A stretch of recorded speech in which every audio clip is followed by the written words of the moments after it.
Order! Order! You are an incorrigible delinquent at times. Behave yourself, man!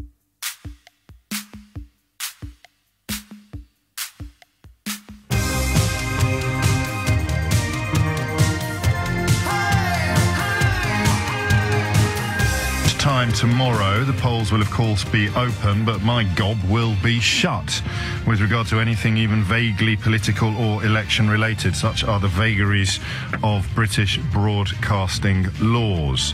So let's fill our boots today. And would you think I was daft if I said, can we all just be nice to each other today? Even if we disagree furiously, can we not actually get furious?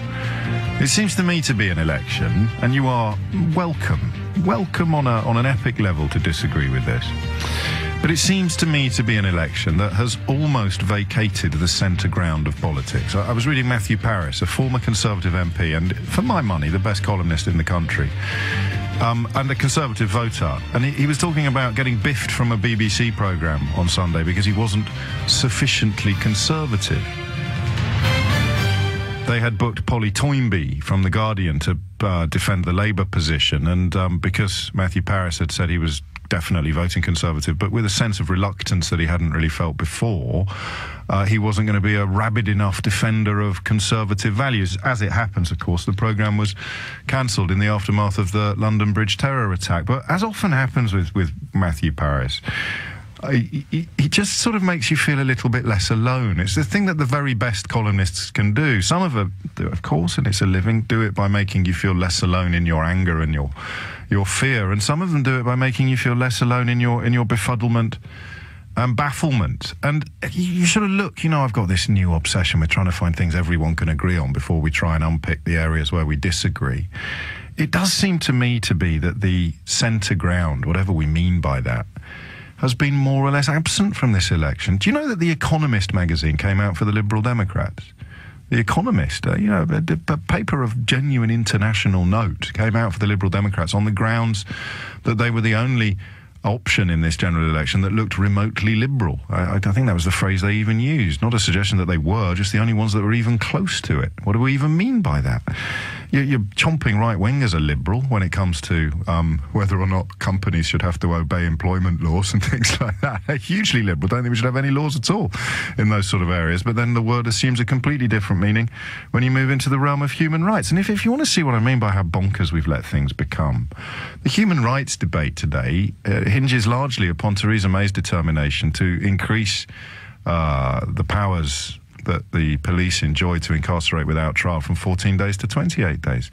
Guess what the situation was when she actually became Home Secretary? 28 days. That had been passed. It was on the statute book. It was a policy, it was a piece of legislation enacted by the last Labour government. And Theresa May as Home Secretary allowed it to lapse down to 14 days. So her big, brave announcement today with regard to anti-terror legislation is to it's to reverse her abandonment of the policy she inherited from the Labour Party. But that wouldn't look very good in a headline, would it? So instead it has to be, tough, Theresa the Tough. And then you turn to the Mail, which you have to do, however unpleasant you may find it, because the Daily Mail now sets the political agenda of this country on a scale that nobody can remember seeing before. And you sort of wonder where they're going to be leading us today. And you sort of know, you've got apologists for terror on the front pages, featuring photographs of Jeremy Corbyn, John McDonnell and Diane Abbott, who, as you will know by now, is no longer in the front line of British politics for the duration of an illness, and therefore she is completely off limits as far as I'm concerned. Valid criticisms up until the point at which illness is offered up as a reason for her withdrawal from the fray. At that point, we as a civilised, decent people, clinging on in some corners to those qualities, we as a civilised, decent people, we cease the abuse, we cease all criticism, and just hope that she recovers speedily. But the phrase apologists for terror, quite astonishing. Personal attacks, but it's an election, give and take. I bet the Guardian have gone for something equally I bet the Guardian over on the left have gone for something equally ad hominem and equally personal and equally nasty. The bloody Guardian, yeah, look at this. May threatens to dismantle human rights laws in wake of terror attacks. Oh, yeah, kind of gentler politics. That's really nasty, isn't it, that headline? Apologies for terror. Then you open up the newspaper And there are, and I've double-checked this because it's almost actually unbelievable, and it is a criticism of the Daily Mail, you know, who will no doubt continue their attempts to compromise my livelihood and prevent me from doing certain jobs, which is fine. That's their prerogative. I'll make my bed, I'll lie in it. But you turn through this newspaper, and as an emblem of just what a mess the election has been, you're looking for the bit where it explains to you why you should vote for Theresa May. And it's all about how awful Jeremy Corbyn is. Exposed, Corbyn at rally attended by jihadis linked to London Bridge. A story I was aware of, everyone was aware of. It's been reported before, and, you know, it was one of those rallies that you turn up to not knowing who else is going to pop up on the platform. Naive, certainly. Terror apologist? No. In their own damning words, so full of contempt for British values, proof Corbyn and co are unfit to rule. Maybe they are, but I'd like you to tell me, as the chief cheerleader and dinner companion of the current Prime Minister, Paul Dacre, editor of the Daily Mail, I'd like you to tell me why I should vote for her. Give me reasons to be cheerful or hopeful about a Theresa May victory. And I'm already on page 5, and all I'm getting is, vote for Theresa May, she's not Jeremy Corbyn. Jeremy Corbyn's awful. Pages 6 and 7, yep.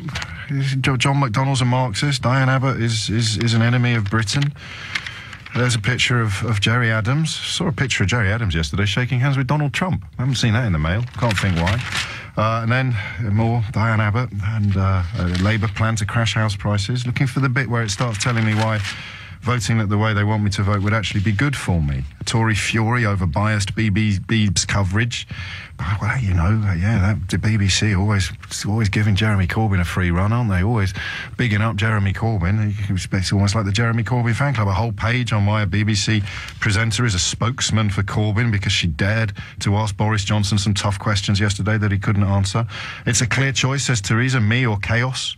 And now we're on page 12 and 13, and it tells you how you should vote.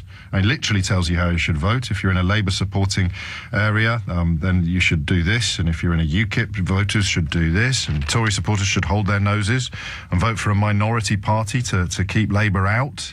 So vicious, you know? Green and Plaid Cymru getting votes, according to the Daily Mail, because keeping Labour out is so important. And then finally, on page 15, we've got a picture of some whales, some humpback whales. And it just as a Democrat, I just find it so dispiriting at the moment. I don't know how old you are, and oddly, I wasn't, which is quite an embarrassing admission, I wasn't that politically engaged in 1997. You have to remember that it was in the sort of early days of my journalism career, and someone pointed out to me quite early on that I was living in an era where I could choose between spending time in Norman Cook or spending time in Norman Lamont. So I went down the showbiz route of journalism during that period of my life.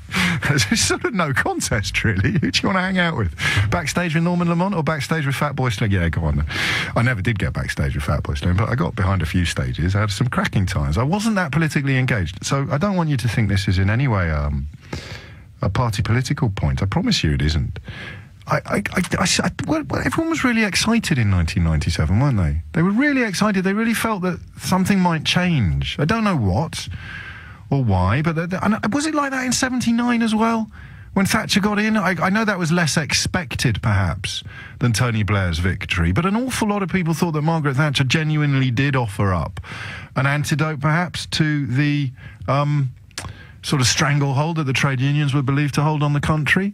She's a very uniquely divisive politician, uniquely controversial politician, but just the sense that people really wanted her to be in power, as opposed to, well, I guess that's the least bad of a fairly rotten bunch. And then John Major, again, I don't think anybody greeted his election with massive passion, did they? It was more a case of keeping Kinnock out. In fact, is that where it pivoted, do you think? Is that where the pivot was? Where perhaps, and maybe I'm just a bit naive and young on this, but it seems to me that the Wilson and the Callaghan and the Macmillan, those years, politics seemed to be a more gentlemanly pursuit. It seemed to be a more decent profession, and newspapers seemed to report things in a much more even-handed fashion. And now we've reached a place where everybody's screaming at each other and nobody's listening to anybody. Scream, scream, scream. The far left, the pro-Corbyn, look, shoot me if you don't like this, but the pro-Corbyn people on Twitter are just as vile, just as vicious, just as violent as the hard right people are on social media. Some of the stuff levelled at Diane Abbott is absolutely disgusting, but you'll see similar on social media, levelled at, obviously it won't be racist and sexist in quite the same way, but you'll see it levelled at Conservative candidates. It's all gone so, since we sort of took this immigration genie out of the bottle and allowed these sweeping statements to go unchallenged, and nobody ever spoke up for uncomfortable, evidence-based politics. No one ever sort of said, well, let's have a look at the census, let's see how legitimate your concerns are, let's have a look at waiting lists, let's have a look at here.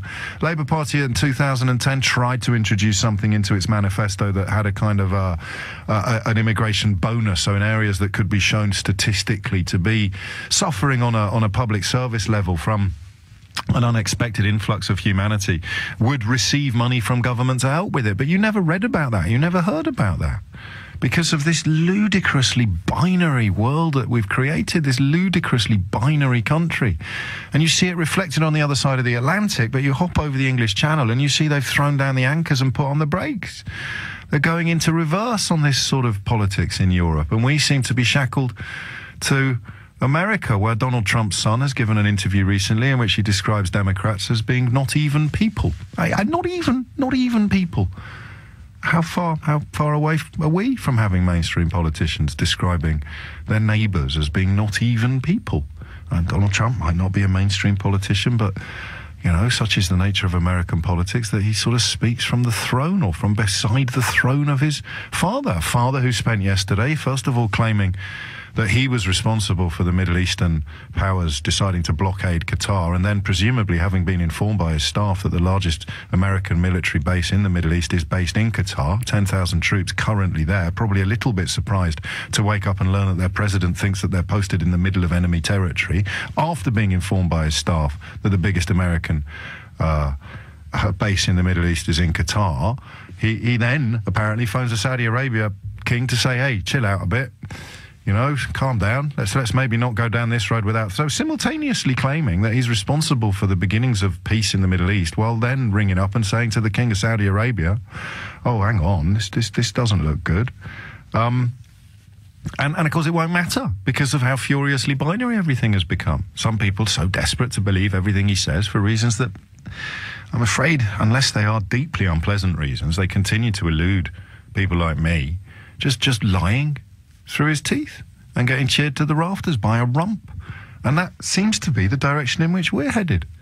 A Prime Minister announces a clampdown on terrorism that involves reversing the abandonment of a policy she inherited and elected to let lapse. I don't know what it is I'm looking for this morning. Hope, actually. Hope. 0345 6060 973 is the number that you need. What do you think is going to happen? What do you reckon? Let's start with that, actually. Do you recognise this bizarre abandonment of the middle ground that I describe? You sort of have a former Conservative MP writing his thoughts on the current political landscape, and that will chime with an awful lot of people who have voted Labour in their lives. I've voted for all three of the major political parties in the course of my political journey.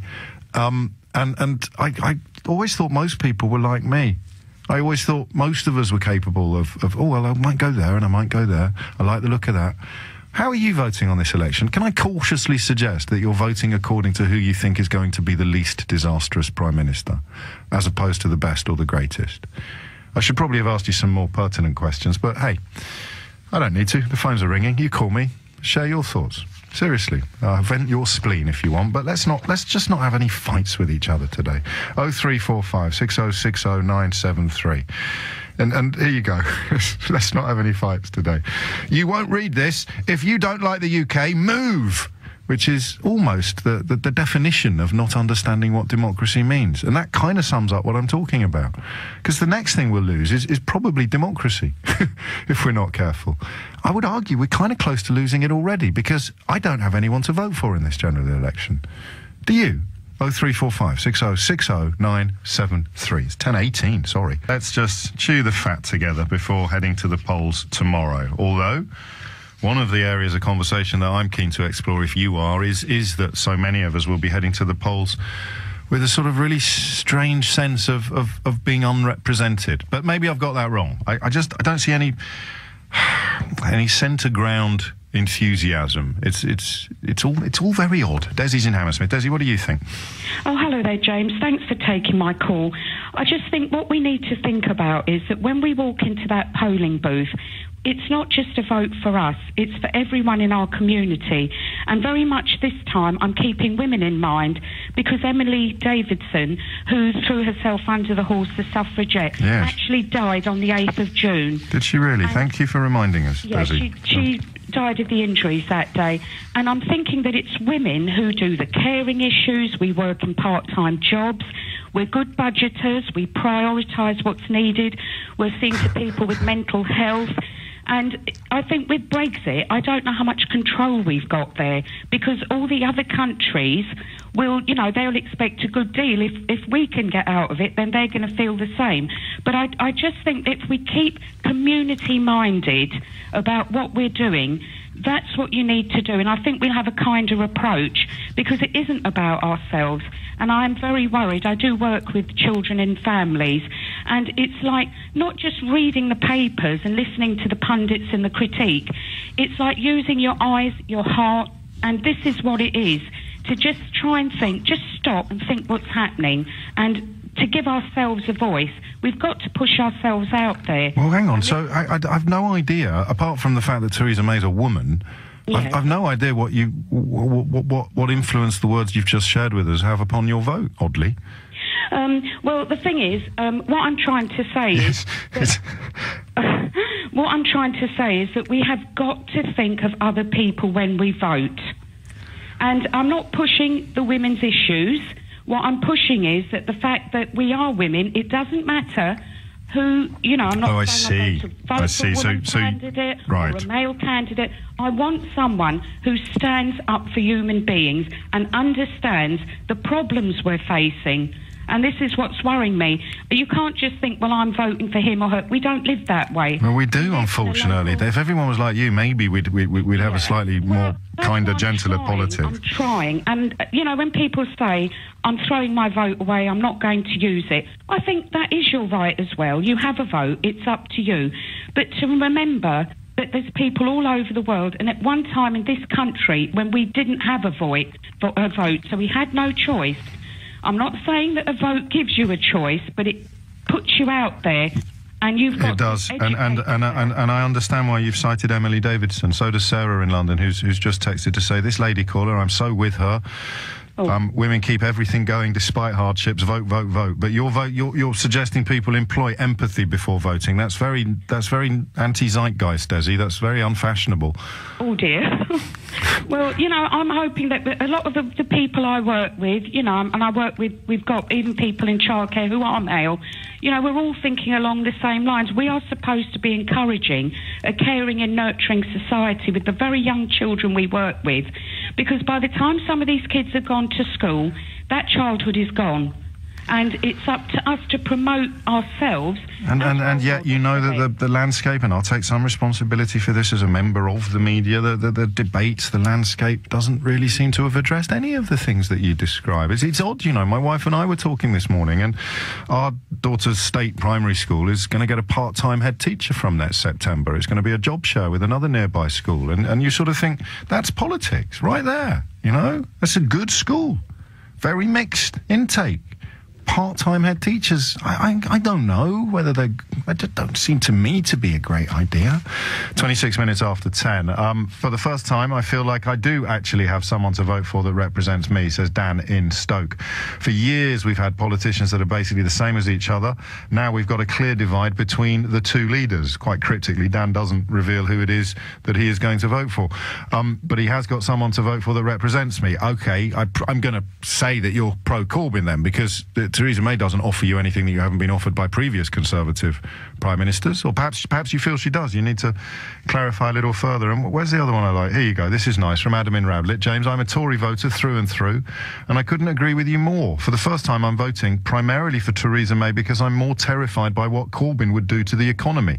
I'm struggling to find a positive reason to vote for May, other than that she's by far the lesser of two evils. A popular position. And just to be the devil's advocate for a moment, I would say, in the context of the media, Adam, how do you know? How do you know that she is the lesser of two evils? I suspect most people probably feel some degree of sympathy with what you describe. But if you look at the lens through which the British public is now permitted to examine politics, quite how anyone can arrive at any accurate conclusions is beyond me. 10:27 is the time. Jeremy is in Tring. Jeremy, what's going on? Hey, buddy, how you doing? I'm good. What did you ring in to tell us? Part of what you were talking about the center ground being gone. Yes. I happen to agree with, and I think you might remember we've had this discussion before. No. I called several weeks ago, and we kind of talked about how nuance was dead and that kind of thing. Make it sound like I'm repeating myself, Jeremy. Well, sometimes we do, but in this day and age, it is kind of like having the same argument every day. Yes. And banging your head against the wall every day. But I think part of the problem is you're talking about, like, in the 70s and the 80s and the 90s. Well, society was different. You didn't have 24/7 news. Most people read the newspaper in the morning, maybe watched the news in the evening, and that was it. And I don't want to say you had to work harder to vote, but you kind of had to at least maybe think about it more for the most part. I might be wrong about that, but you would think maybe, just based on, who we had 30, 40 years ago, people thought about it a little bit more. But now, people are so inundated with information, there's no time for debate. So it's quite weird, that. I think you're touching on something that resonates with me. I did this idea that we're overloaded, so we've stopped analysing and thinking, and we've just allowed our emotions to rule our politics. If you look at the way people vote now, as the way people voted even 30 years ago, it is, I would say, 90% emotional voting now. Nobody takes the time to look at everything because they've got so much coming at them. So what we've got now is all of the elections it's either or.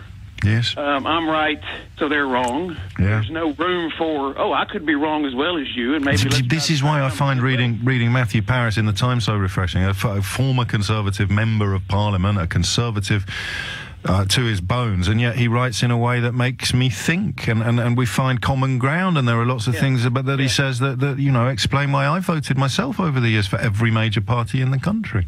Yeah, and I have done so in the past as well, but it's the same back home in America. God, it's worse, isn't it? Tell me it's worse. Yeah, it is worse in a sense, but you have to remember our election cycles are about 15 times longer than the ones Yes, over of here. course. So I have a feeling that if you had 9 months of election, it would probably get as bad over here as it did back home. But you do. You just vote for who you think is going to screw up the least. And that's not disparaging any of the people who are running. It's just a matter of fact. You look at it and you kind of think, well, I'll vote for this person because my life might not be as bad as if I voted for the other person. And that is, I guess, a transatlantic reflection. It looks like something different is happening in France. Macron, if the polls are even close to accurate, Macron is about to be the most powerful French leader since Napoleon Bonaparte. Yeah. But we shall watch with interest. Jeremy, you've left me a little late for the news. That's a compliment to the quality of your contribution. Strange election, and for me at least, and I could be wrong. Maybe there'll be sort of champagne corks popping up and down the Mall tomorrow, whatever happens. But it doesn't seem to me to be that anybody is really beloved. Well, this isn't true. Corbyn has a significant swathe of support that you could very, very accurately describe as passionate, right? It's a little unfair. It's a pejorative, Corbynista, because it's got the kind of South American freedom fighter echo to it, but then quite a few people who might fall into that category would be quite happy with that parallel. So there's passionate support for him. I don't think there is passionate support for Theresa May individually, but there is clearly passionate support for Brexit, which she has managed to co-opt, and there remains passionate support for the Conservative Party, whoever is leading it and whatever their policies may be. Labour is in a mess, whatever happens tomorrow, because nobody knows really where the common ground is between the party and the leader. That is potentially disastrous. Depending on what happens tomorrow, we'll get an idea of the scale of that potential disaster. But what was the one before? Cameron versus Miliband? That was better than this one, wasn't it? That was a little bit more. I like him. I like Cameron. I like Davy Cameron. I like Eddie Miliband. You know, I like that. Seemed to me to have a little bit more to it. Then you've got, if you're my age, you've got a few years where Tony Blair just seemed to be laughing in the face of whoever they put up against him. Michael Howard, William Hague. Just this succession of apparent inadequates. But I don't know if that's true anymore, because the newspapers liked Tony Blair. So, you know, has there been a plebiscite? Has there been a national poll in this country that has gone the opposite way to what Paul Dacre and Rupert Murdoch wanted since he bought the Sun?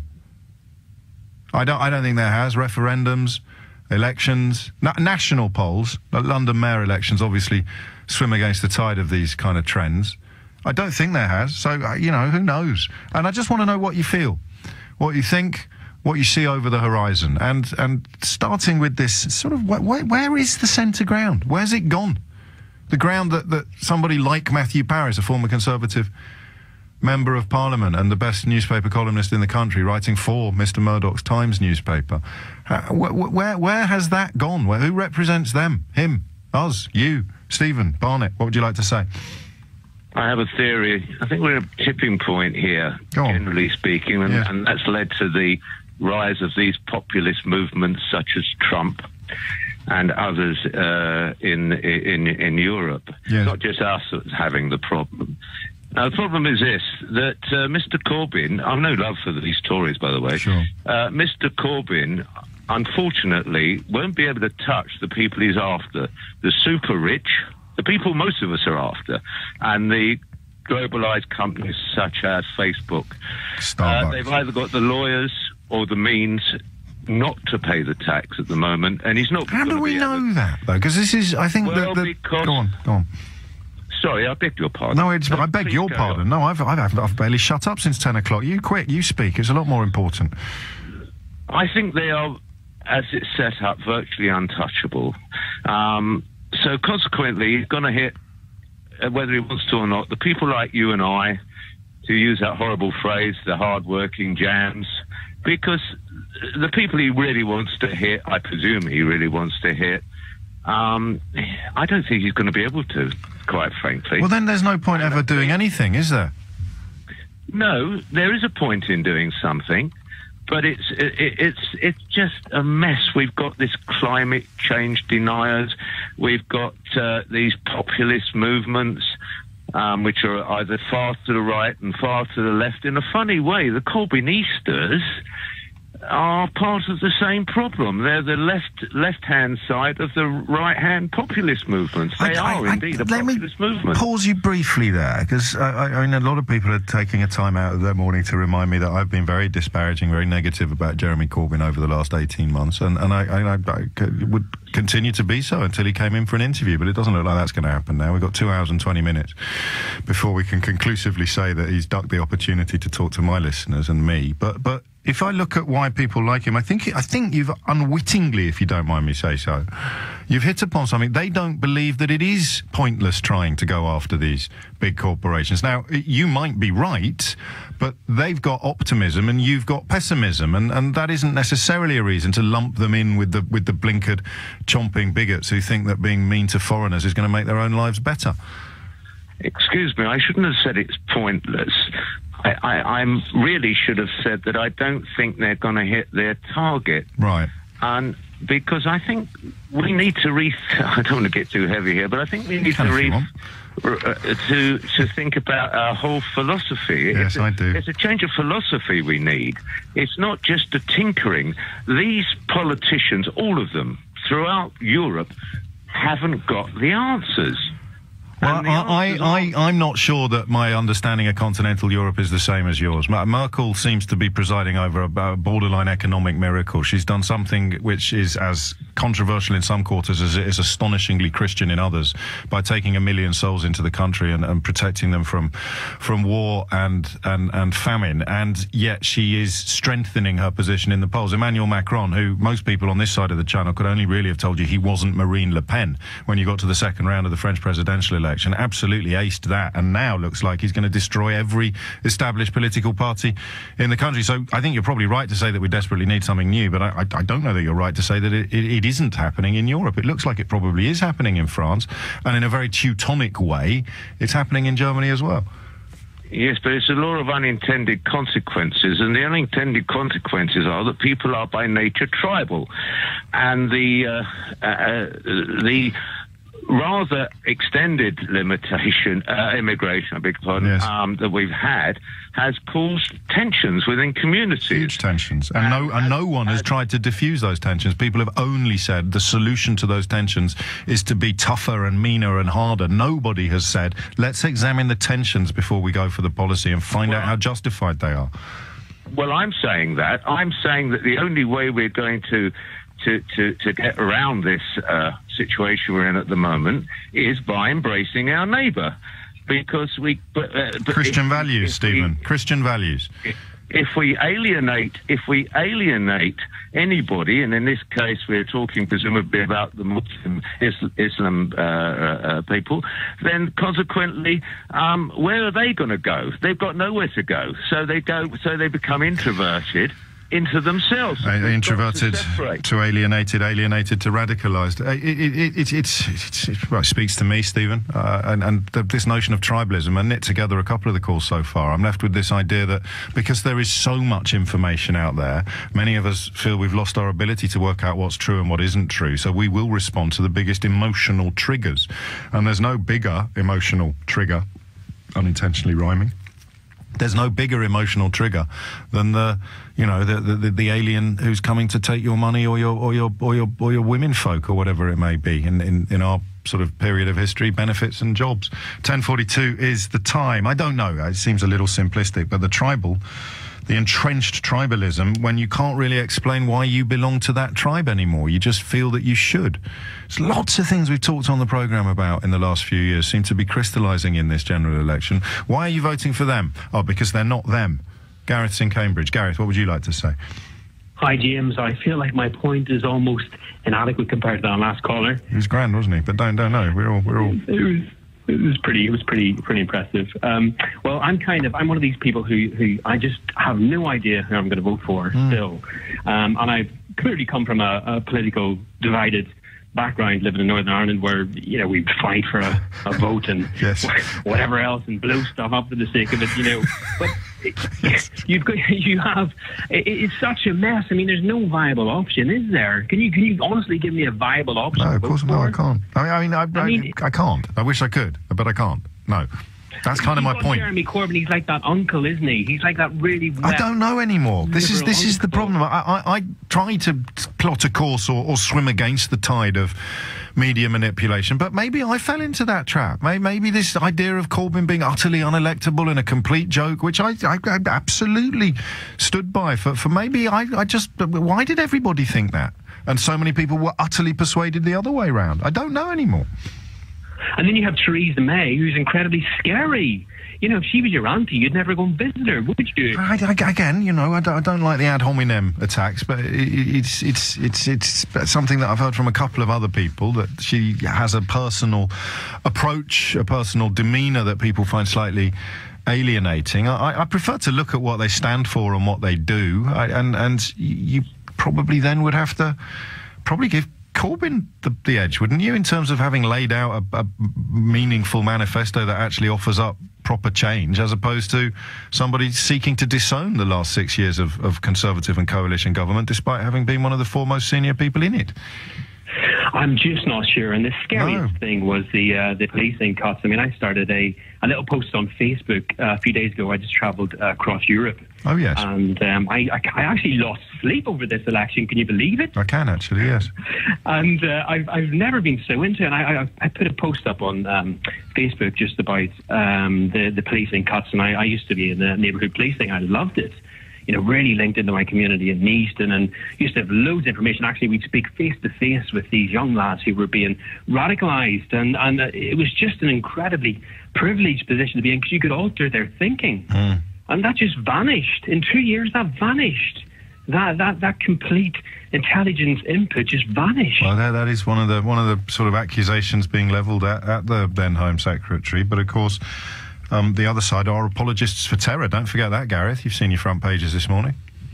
Yeah, it's very, very scary. Very scary. Well, what no, I know, and I hear you, and I think it's fair to say the scariest thing about it, whether you feel the fear or not, is somehow contained within that little observation there, you know?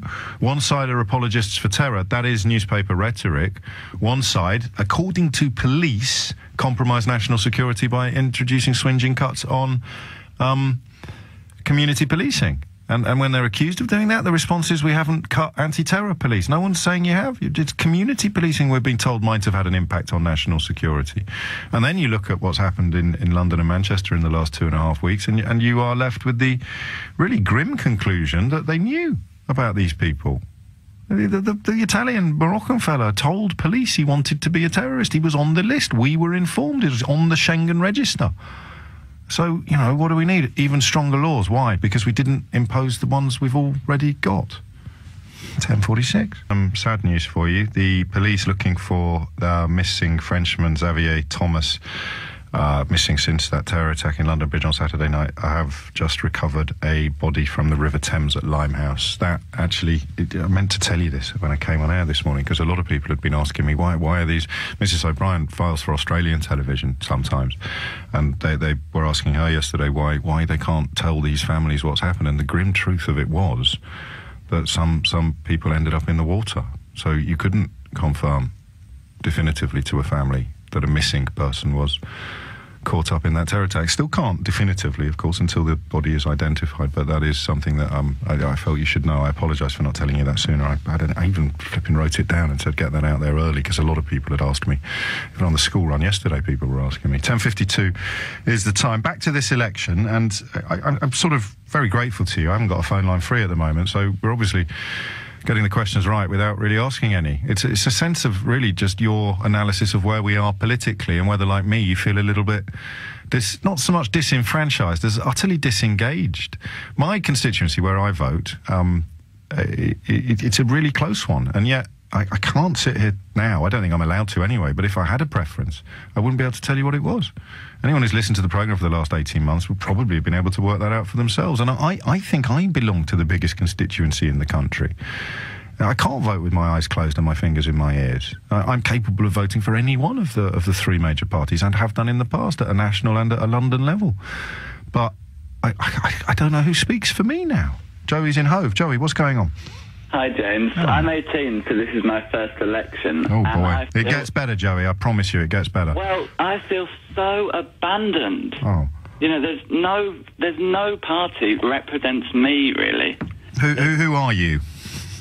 Well, I'm, broadly speaking, a liberal, I would say. I'm really, really, really regret Brexit, you know, and that's I would be pro-Corbyn, I'd say. But, you know, he still wants to leave, and if he'd offered stronger medicine on Brexit, he'd have got your vote, but he probably would have hemorrhaged. I met a fellow this morning who voted UKIP at the last general election and is voting Labour this time, so I doubt he would have been moving across to the Labour Party if Corbyn had offered up a stronger anti-Brexit or softer Brexit line. I don't know. I didn't go into that much. But his job is to be the opposition, and really he's just the support for Theresa May. It's terrible. On that one issue, yes, but on every other issue under the sun, there's quite a lot of clear blue water between them. Otherwise, you, in the middle, wouldn't feel abandoned. Well, Brexit is a massive issue, though. There's, you know, immigration, sovereignty, all these. It's a huge... It seems to be, and I mean, I hope no one sort of hates me when I say I wish the vote had never happened. I just can't see where's the way back to it's not even the result. It's the fact that the vote has left so many divisions in our country. Yeah, I feel like the Brexit vote has caused all this. Well, again, you see that then you're being part of the division. Oh, you mean the Brexit vote, the actual referendum, rather than the result? The Brexit vote has caused the left, well, the right to go really right. In the way of Cameron was quite fairly liberal in some ways. Possibly he looked that way. Certainly some of the policies that are being enacted now, some of the policies that Theresa May enacted as Home Secretary looked a lot less right wing than some of the ones we may see coming in the future. But, you know, maybe the right wing way is the right way, because it will sort of provide economic prioritisation and the sort of focus upon security. That historically is the argument, at least. But for you and for a lot of people, the absence of Brexit from the so-called Brexit election feels like an almost personal snub. 10:55 is the time. As I bid farewell to Joe, you've got your chance to grab his phone line. You know, I'll give you the number when I've got a couple free. Charmaine is in Epsom. Charmaine, where are you? Where are you and why? Well, hi, James. Hello. Well, last week I really didn't know who to vote for. I knew that I didn't want to vote for Theresa May based on a number of reasons. Give me a couple, if you don't mind. Well, the whole NHS thing, the public service cuts, austerity, her inability to actually keep our country safe. She said enough is enough, but actually she was the Home Secretary, and you know she wasn't able to stop these attacks. Do you know that nobody is completely able to stop these attacks ever? And when Islamist terrorism has gone away, something else will pop up to replace it. That's true, but with the whole prevent strategy and everything, I just wasn't happy. Okay. So what happened on the weekend after the terrible attacks, when I saw Jeremy Corbyn's response and I saw Theresa May's response, I realised that I realised that Jeremy is sincere. Just if you watch him, when he spoke after the attacks, his whole demeanour, the grief in his voice, you could tell he was grief-stricken. Whereas Theresa May came out in anger, revenge, and just you couldn't even see any kind of grief in her speech or in her voice. And I just realised we've been crying out for genuine politicians who aren't, you know, self-interested and who aren't greedy, and finally someone comes along and we're not voting for him.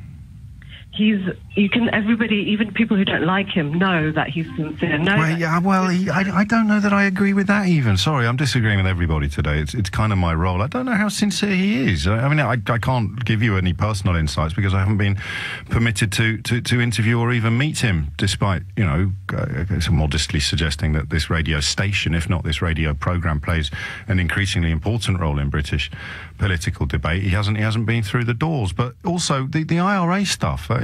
People can scream at me and say distraction, Theresa May selling weapons to Saudi Arabia and stuff like that, but you look at it in isolation and there's a lack of sincerity. There's certainly a lack of clarity on some of these associations with some deeply disturbing individuals. Well, I mean, in terms of sincerity, what I mean is that he does want the best for the country and for society, and I think that comes through regardless of whatever. Even if he's wrong, you trust his motives. If his tactics turn out to be wrong, they'll have been. Because the thing is, this is what we've wanted. This is what we've wanted. We wanted a genuine person who will look after us and not their self-interest and their party's self-interest. And I believe he's the one, even though I've never voted Labour. Historically, my parents have always voted Conservative, and I've never voted for Labour. Do you know, we're in new territory, aren't we? Because you're describing something that's clearly surprised you, where this whole hour has been dedicated to people who feel left out in the cold by the way that the election has broken down, and people's but people's traditional tribal loyalties seem to be snapping left, right and centre, don't they?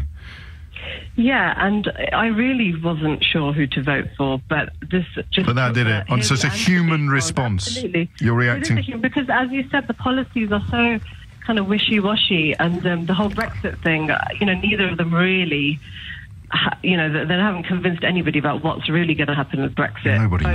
Nobody knows, and no one can admit it. Instability, exactly. Yeah. Well, Theresa May's speech today, I mean, the text I've seen is going to describe absolute apocalypse in the event of us getting the wrong deal, which seems to be an evolution from last week's position, which was that no deal would be better than a bad deal. I don't know. We'll wait and see the detail. But yesterday's programme asked how the Brexit election had managed to veer so far away from Brexit for so long. I still don't know the answer. Someone's just sent me a clipping from today's Daily Mirror, which tallies precisely with my instincts. 56% of people, mostly traditional Labour voters, feel that modern party politics deprives them of a voice. I don't know whether this is sent in love or in frustration, but it's from Robert, and it says, I don't know what's wrong with that Mr. James O.B. today. If he called his own show, he would wipe the floor with himself. I don't know what that means, Robert, but that perhaps is emblematic of the strange torpor in which I find myself. Why are you in a strange torpor, James? Because it's a general election tomorrow, and I can't believe how unexcited I am. There is literally no party speaking for or to me, and I don't know why. I wonder whether, I guess a lot of people listening will think, well, you should surely be in the Corbyn camp, you old lefty. And I'd say, well, you probably haven't been paying attention for the last 18 months. And then you'll have the Conservatives saying, how can you not be voting for the Conservatives? Strong and stable. And I'd sort of say, well, I don't really know what that means. Sorry. It is. Also, I don't even know if it's true. What's the naughtiest thing you've ever done? It was a very difficult day for me yesterday. I've 6.5 years since I last ran through a field of wheat. And it's been a long and difficult battle, but 6.5 years without running through a field of wheat. And then yesterday, everyone was talking about running through a field of wheat, and I could just feel relapse creeping up on me from the shadows. Naughtiest thing Theresa May's ever done was run through a field of wheat when she was a child. And then Jeremy Corbyn failing really to get a handle on some of the internal problems at the top of the party. Also, yeah, I take it personally. I guess I take it a little bit personally that he won't talk to you, the LBC listeners, and the invitation was there. You can, when you're dealing with party leaders, they can pick whatever programme they want to appear on. Any programme at all. He could have spoken to Nick, he could have spoken to me. Theresa May, of course, spoke to Nick. She could have spoken to me as well if she wanted to, but the invitations have just come back unopened.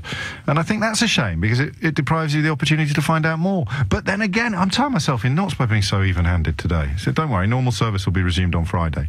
But then again, you sort of find yourself wondering whether or not, given that so much of the interviewing during this election has just been kind of trip-ups, no attempt whatsoever to provide voters with the information that they need to cast their vote, no attempt whatsoever to examine properly policy, just desperate attempts to trip people up to find out whether or not they've got numbers that were in their manifesto at their fingertips at that precise moment in time, and then everybody getting their knickers in a right old twist when people sort of forgot stuff. I want to know whether the policy will work, not whether you can, at this particular moment in time, whether you can remember every sort of hashtag and decimal point. But hey, I'm an old-fashioned fella. I'm looking for political leaders who make me feel that I'm safer and happier and wealthier than I would be under the other lot.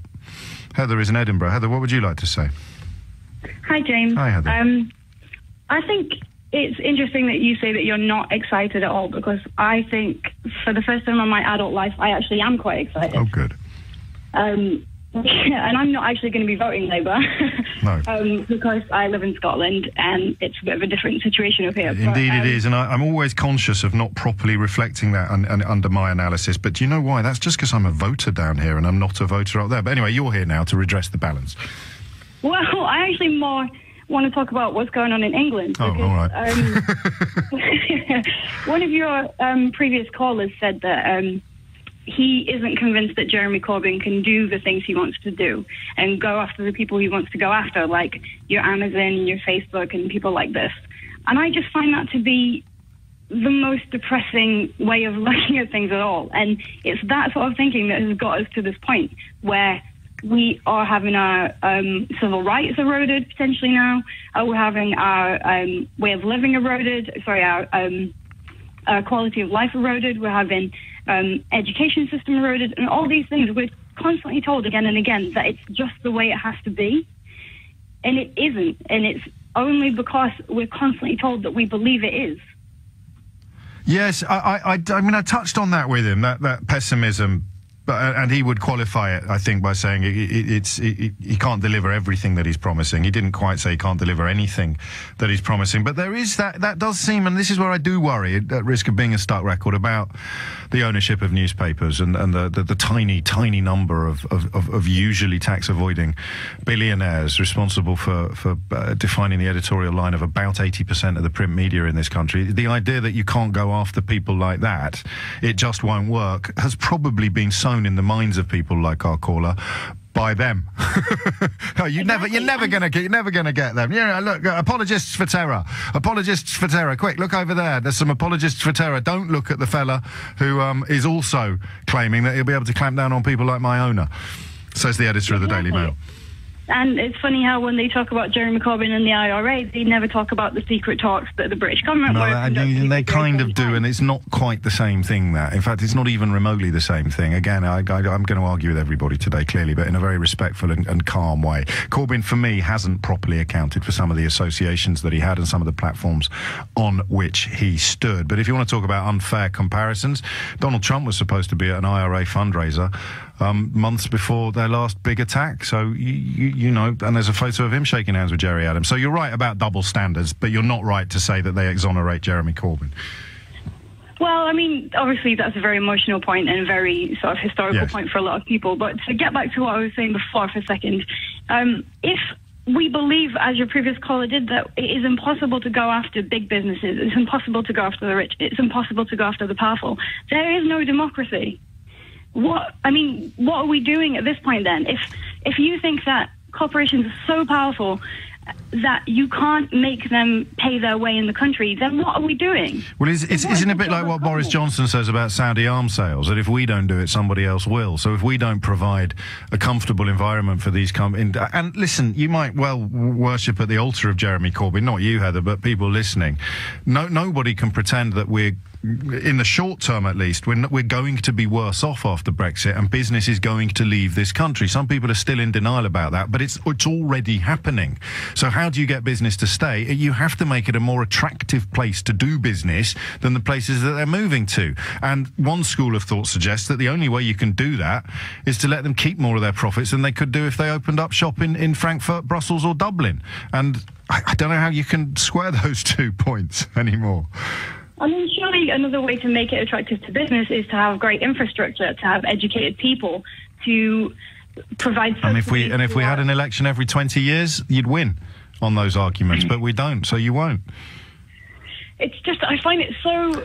You were all enthusiastic when you rang in, and I'm slowly chipping away at it. I'm going to stop now and let you just... Can you recharge your enthusiasm batteries, Heather? Don't worry, they're currently always enthused. Fantastic. I did have another point up about, you were saying about the left and right both being sort of ferocious and, you know, foaming at the mouth about it. The two extremes are, yes. The two extremes. I mean, it depends how you define extreme as well, because what is currently defined as an extreme left wing in this country would not be defined as such in Europe or in much of the world. No, you're right. They've got proper communist parties in a lot of these countries. Jeremy Corbyn's brand of socialism, which isn't actually socialism, but his brand of politics would be relatively mainstream in Scandinavian countries. But there you go, you know, it doesn't matter what it is. It matters what label gets stuck on it. And British politics now has become a battle to get that label. Who gets to stick the label on a politician? That's where we are, actually. Heather, thank you so much, and I'm glad that you're bright-eyed and bushy-tailed about things tomorrow. Scottish politics fascinates me. 12 minutes after 11 is the time. That's it, isn't it? That's it. Penny drop moment. British politics has become a battle for the right to stick a label on a politician. So the parties try to do it, strong and stable. Newspaper editors try to do it, apologists for terror. Punters don't really try to do it, and that, I think, is why I feel so politically bereft. Because why aren't we allowed to arrive at our own conclusions about politicians? Why are we only allowed to just follow these fatuous labels, apologist for terror, or, I don't know, we're positive for Jeremy Corbyn, something nice about him. You know, it just seems to me to be that there's a gear that we've lost, or two gears that we've lost in the process of taking in information, processing information, arriving at conclusion. Massive swathes of the country don't seem to bother with any of that process except the arriving at conclusion bit. And most of that is being spoon-fed. Matt is in Elton. Matt, what would you like to say? Hello there. Hello, Matt. I'm a bit baffled. Go on, mate. I've always voted Tory in the past. Yeah. But I just feel this time round that after being a repentant Brexiteer, if you like, What do you mean by that? You voted to leave? I voted out. Yeah. And now I'm sort of thinking, what on earth made me do that? Why did I think that was a good idea? Yeah. So I feel like, you know, at least 1/16 millionth of of that is my fault. And I don't want to wake up on Friday and feel like the government that I've got on Friday is my fault as well. So I think I'm probably going to spoil my paper for the first time ever. I will express an opinion. You're the third person today. I don't know. Yeah, you're the third person today that said to me, two of them off air and you on air, saying that none of the above. My mate Gary actually works as a French polisher. I have a cup of coffee with him 3 mornings a week round the corner, and he is saying similar that we just don't know. It's so bizarre to be in this strange situation, especially when the broader picture, Matt. And it's interesting you bring Brexit into it, because I guess it started there. The picture we're being shown by most of the media and a lot of politically engaged people is a passionate argument, and yet you, like me, I don't see any passionate argument. I just see reasons why I don't want to vote for a whole heap of people, no reasons why I do want to vote for any of them. I think a passionate argument would be okay, but it's just me too. Shouting at each other, well, you're rubbish. Yeah, exactly. And the others shout back, well, you're really rubbish. I know you are, but what am I? And that is brilliant. I know you are, but what am I? I mean, you've got... I can't warm to Theresa May at all. I'm not even sure what it is about her, but okay. I just can't warm to her. Did you like her before? Did you have... On the other side... I didn't mind Cameron, actually. I know politically they were pretty close to each other, but I felt like you knew where you stood with him. Okay. He was rich, he was posh, and he came from exactly where you expect him to. Never apologised for it, never made excuses for it, always quite open about who and what he was. And I mean, for me, he was a fairly disastrous Prime Minister, but as a personality, you felt you could get a handle on him more, didn't you? Yeah, I think you knew where you stood with him. I mean, you know where you stand with Corbyn as well, but he seems to be a fellow whose entire career has been based on opposing something. If I wanted to organise a march or a revolution, he's your man. I don't know if I trust him to run a government. Well, at least you could still make me chuckle, Matt. All is not lost. I trust him to organise a march, but I don't know if I trust him to run a government. And then, you know, for balance, of course, you've also got this strange situation this morning where one of Theresa May's big, powerful responses to terrorism is to undertake a U-turn on a Labour policy that she let lapse as Home Secretary. So, 11:16. Your thoughts, actually, it's that simple on tomorrow's poll, tomorrow's election. Do you know who I'd like to talk to? I'd like to talk to a cheerleader. We haven't got any cheerleaders. And by that, I mean someone who can go a little bit beyond the mere hurrah and give me the whys and the wherefores of their hurrahing. So you are, I should wait till I got more phone lines free, but you are passionately pro one party, whichever party it is, as opposed to this curious sense I have, especially looking at this research showing 56% of voters feel, especially traditional Labour voters, feel that there is no party for them anymore. I just wonder where you fit into that equation. Who's on the Kool-Aid? Who's actually sort of really on a roll, really sort of chomping at the bit? There's some sense of optimism among Corbyn supporters because the Tory media, the Conservative media, appears to be so spooked. But I would very sort of kindly and suggest to you that a spooked Tory media is often a deliberate device designed to increase the likelihood of votes from people who are spooked by a spooked Tory media. Tory sources I've spoken to, or which colleagues have spoken to and reported back to me, going up to quite a high level, suggest that the Conservative Party are very, very confident about tomorrow. And if you look at where they've been campaigning, there's one conclusion that's rather hard to escape, is that Jeremy Corbyn is campaigning for vote share and the Conservatives are campaigning for seats. So that Jeremy Corbyn might get a bigger vote share nationally than Ed Miliband, but the Conservatives are going to win way more seats than they currently have. And that speaks for the centrist, whose position I'm cautiously defending this morning, that speaks of a lot more problems on the way before any solutions start to emerge. Because this idea that the centrists have been completely abandoned is only going to be enhanced if the next stage of Parliament features the same two leaders as the last stage. 23 after 11 is the time. Phil is in Finchley. Phil, what would you like to say?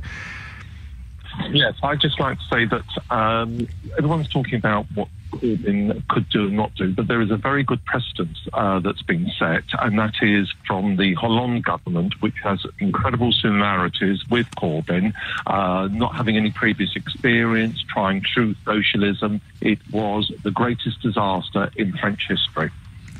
What, more than the Second World War? No. I'm talking about within politics, for a leader. What about the revolution? Yeah, all right. In the last 40 years, since the Second World War, right. The experiment of socialism on the Hollande government was a disaster. And Macron was in it, wasn't he? Macron was in it, and he's now president. Yes, there's no point to talk about that because it's early days. We're talking about 2 weeks, 3 weeks. He's been in office. No, I'm just wondering whether French people agree with you. Well, I don't know at the moment because they were, unfortunately, is what's happened in the last year or so. Because, I mean, Hollande got in, didn't he, because Sarkozy was so unpopular? Correct. And the similar But no one's suggesting that right-wing politics is finished in Britain because Sarkozy had a nightmare in France. Absolutely, but Sarkozy cannot be compared to May. They are different characters at all. And how are Hollande and Corbyn similar? Very, very similar manifestos. Go on, give me the key points of comparison. By the tax system. Go on, what's the what was Hollande's tax policy? Corbyn's is to increase tax for the top 5% of earners. What was Hollande's? Very similar, and at 75% the final. So 75%. Corbyn's not going above 50. Very tight. No, he's starting at 50, and then we'll see. The other similarities. Well, hang on a minute. You said that we can't take Macron at face value. He's only been there for 2 weeks, but you're already judging Corbyn, who hasn't been there at all. No, we know what his policies are. Well, just tell they're nothing like François Hollande. François Hollande had a top rate of tax of 75%. Corbyn's is 50%, but you're saying don't believe that. It'll go higher. Public expenditure is another area of paying considerable amounts of public expenditure. It puts interest rates up, it puts inflation up, and it puts unemployment. So you want less public expenditure? No, I want controlled public expenditure that the country can afford, that hopefully that you ask for somebody to cheerlead for Conservatives. I will say... I didn't know that you were cheerleading for the Conservatives. All you did was tell me that Corbyn was rubbish, which is the opposite of what I asked for. No, I didn't. No, I said the Hollande government and the experiment was... That was just before you said it was the worst thing that had ever happened in French history, wasn't it? No, I said in the last... I didn't say French history. I said in politics since the Second World War. No, you didn't. Well, it doesn't matter. You're just making me laugh, like the last boy did, and I'm very grateful to you for that, Phil. Okay. There it is, you see. I mean, this is the problem. Give me the positive reasons why you like someone. Well, because the other bloke is just like a French person whose policies I don't really know much about, but they were both lefties, and therefore, boo. No offence to Phil. Goodness me, there's enough spoons offered to mouths. You can't really blame mouths for opening. Dan's in Cambridge. Dan, what have we got? Hello, James. Hello, Dan. I'm ever so sorry. I'd love to be a cheerleader, but... what do you think is the worst thing that's ever happened in French history? Well, yes, yeah. But hopefully the following callers will perhaps move in that direction. I just actually wanted to explore an idea that you're sort of sitting on a little bit, which is the protest vote first. And just get your opinion on that, because there have been recent examples in... I can't remember, and perhaps you'll be able to help me. Your memory might be better. Unlikely. Or you might be better informed. But whether it was Belgium, I think it was Belgium, there was a specific no-vote party in Europe over the last sort of 5 or 6 years that claimed that any vote... I can't, mate. We're going to have to do something about your phone line. I'm only picking up about 1 word in 3, but we'll try and fix that. Sean is in Rickmansworth. Sean, where are we and why? Hello, James. Hello, Sean. I would say I'm one of the cheerleaders on the Corbyn side. Okay. And I feel like I should defend this point. I think a lot has been put on about Corbyn and his leadership, and I feel like for Corbyn, it matters less than most other leaders because of the position he's in with his party and with his position of listening to other people. I also wanted to say that if you're on the left side of politics, like particular Labour voters, I can't see how you could avoid voting Labour. Because I think you underestimate. Can I ask you a question that might sound rude? Yeah. Would you mind? No, absolutely. Go ahead. How old are you? 19. Okay, and this applies to people much older than you as well. But the IRA associations are a lot more important than a lot of people like you realise. Yeah. So it's a little unseemly, and given that we're trying to be all civilised on the programme today, it's a little unseemly to tell people who remember those campaigns that they have no choice but to vote for a man who seemed to be on the wrong side of history at the time. Now, you can argue with me that he wasn't, but that's what makes it a no-brainer, Sean, is there are too many skeletons in his closet. I think maybe I phrased my question wrong. Well, thanks for staying civilised. Yeah, in that maybe I underestimate that, but what I see at the moment is, and what I think has been underestimated, is the economic impact, which has obviously been a big factor in the last couple of elections, and it's usually favoured the Conservative side for being more responsible. But I think now we've had 7 years of a Conservative government and cuts, and I don't see it working. Austerity it's hard to see where the benefit is going, but then Phil before you sees it in precisely the opposite way round and thinks that things might not be perfect, but they can only get worse under Jeremy Corbyn and John McDonnell. Yeah, and what I'd say is, that there's a lot of economists and there's, Keynesian arguments that investing in the public service and investing in our country will have a positive impact. And, to me, that argument is very strong, and I think we should give it a try. Yeah, well, okay. And, of course, the idea that when we were last in that situation in the 1970s, we saw industrial disputes on a crippling scale. I also only learnt this the other day, but it's your bad luck, Sean, that you've ended up at the front of the queue of people who've mentioned John Maynard Keynes. I think if you read him properly, we should be on a 3-day week by now, all of us, while not having our personal wealth affected at all. So he's not got it all right. 11:30 is the time. Thank you for keeping me company today as I sort of try to sort of work out where the land lies, how the land lies politically. And it's strange. The first time in my life, it's perfectly possible I won't vote at all tomorrow, because I just don't know who represents the best sort of chance for my principles. It's not really for me and my family, although I worry that my youngest daughter's school is about to appoint a head teacher who's part-time. My oldest is leaving at the end of this term, but that seems like a shame. I've had great treatment off the NHS, but a lot of people in the NHS have told me we've got problems. Similarly, the country's in massive debt, so we can't just keep throwing money at public sector issues. The idea of privatisation, I've never really been massively opposed to privatisation, but I felt my politics shift a little bit when people pointed out that we do have state-owned utilities in this country. They're just not owned by our state, they're owned by other states. And then you have the apparent unelectability of Jeremy Corbyn, the failure to engage, although I don't think even his fiercest enemies would deny he's had a much better campaign than anybody expected. I would have to point out that was from an expectation level of 0 or worse, 25 minutes to 12. So what do you think is going on? Let's go back to Dan in Cambridge. We've improved the phone line. Dan, take it away. Thanks, James. Hopefully I don't sound like a robot this time. Much nicer. No, I was just going to sort of raise the sort of wider implications of what the protest vote might mean, because I hear what you're saying about tomorrow, and frankly, I've lived out of the UK for a long time, and this will be my first general election back for probably 15 years or so. So, and I feel a little disenfranchised, very confused, and a little sceptical of the presidential-style debate that our party politics has turned into. It's turned into a presidential-style debate without having any presidential debates. Well, and also against the principles of our constitutional law and our constitutional structures. So, it's all a little bit worrying, and these are worrying times of worrying signs, I think, politically. So, firstly, I don't think people know how to protest vote, and I'm not here to give that education. No. And a lot of the time, where somebody might want to protest vote, the way they actually complete their paperwork, it doesn't get counted. And frankly, the Electoral Commission doesn't even register a protest vote or the protest vote unless it's significant. I don't know quite what percentage that needs to be. But interestingly, and I did a little research this morning, the 2015 general election, 1% of voters, so 100,000, successfully spoiled their ballot paper and successfully protest voted, which would account for 3 to 4 MPs if the average MP is elected with 18 to 28. But it would. My fear is it might look good on paper, or psephologists might be excited by it, but it wouldn't actually change the makeup of Parliament in any meaningful way.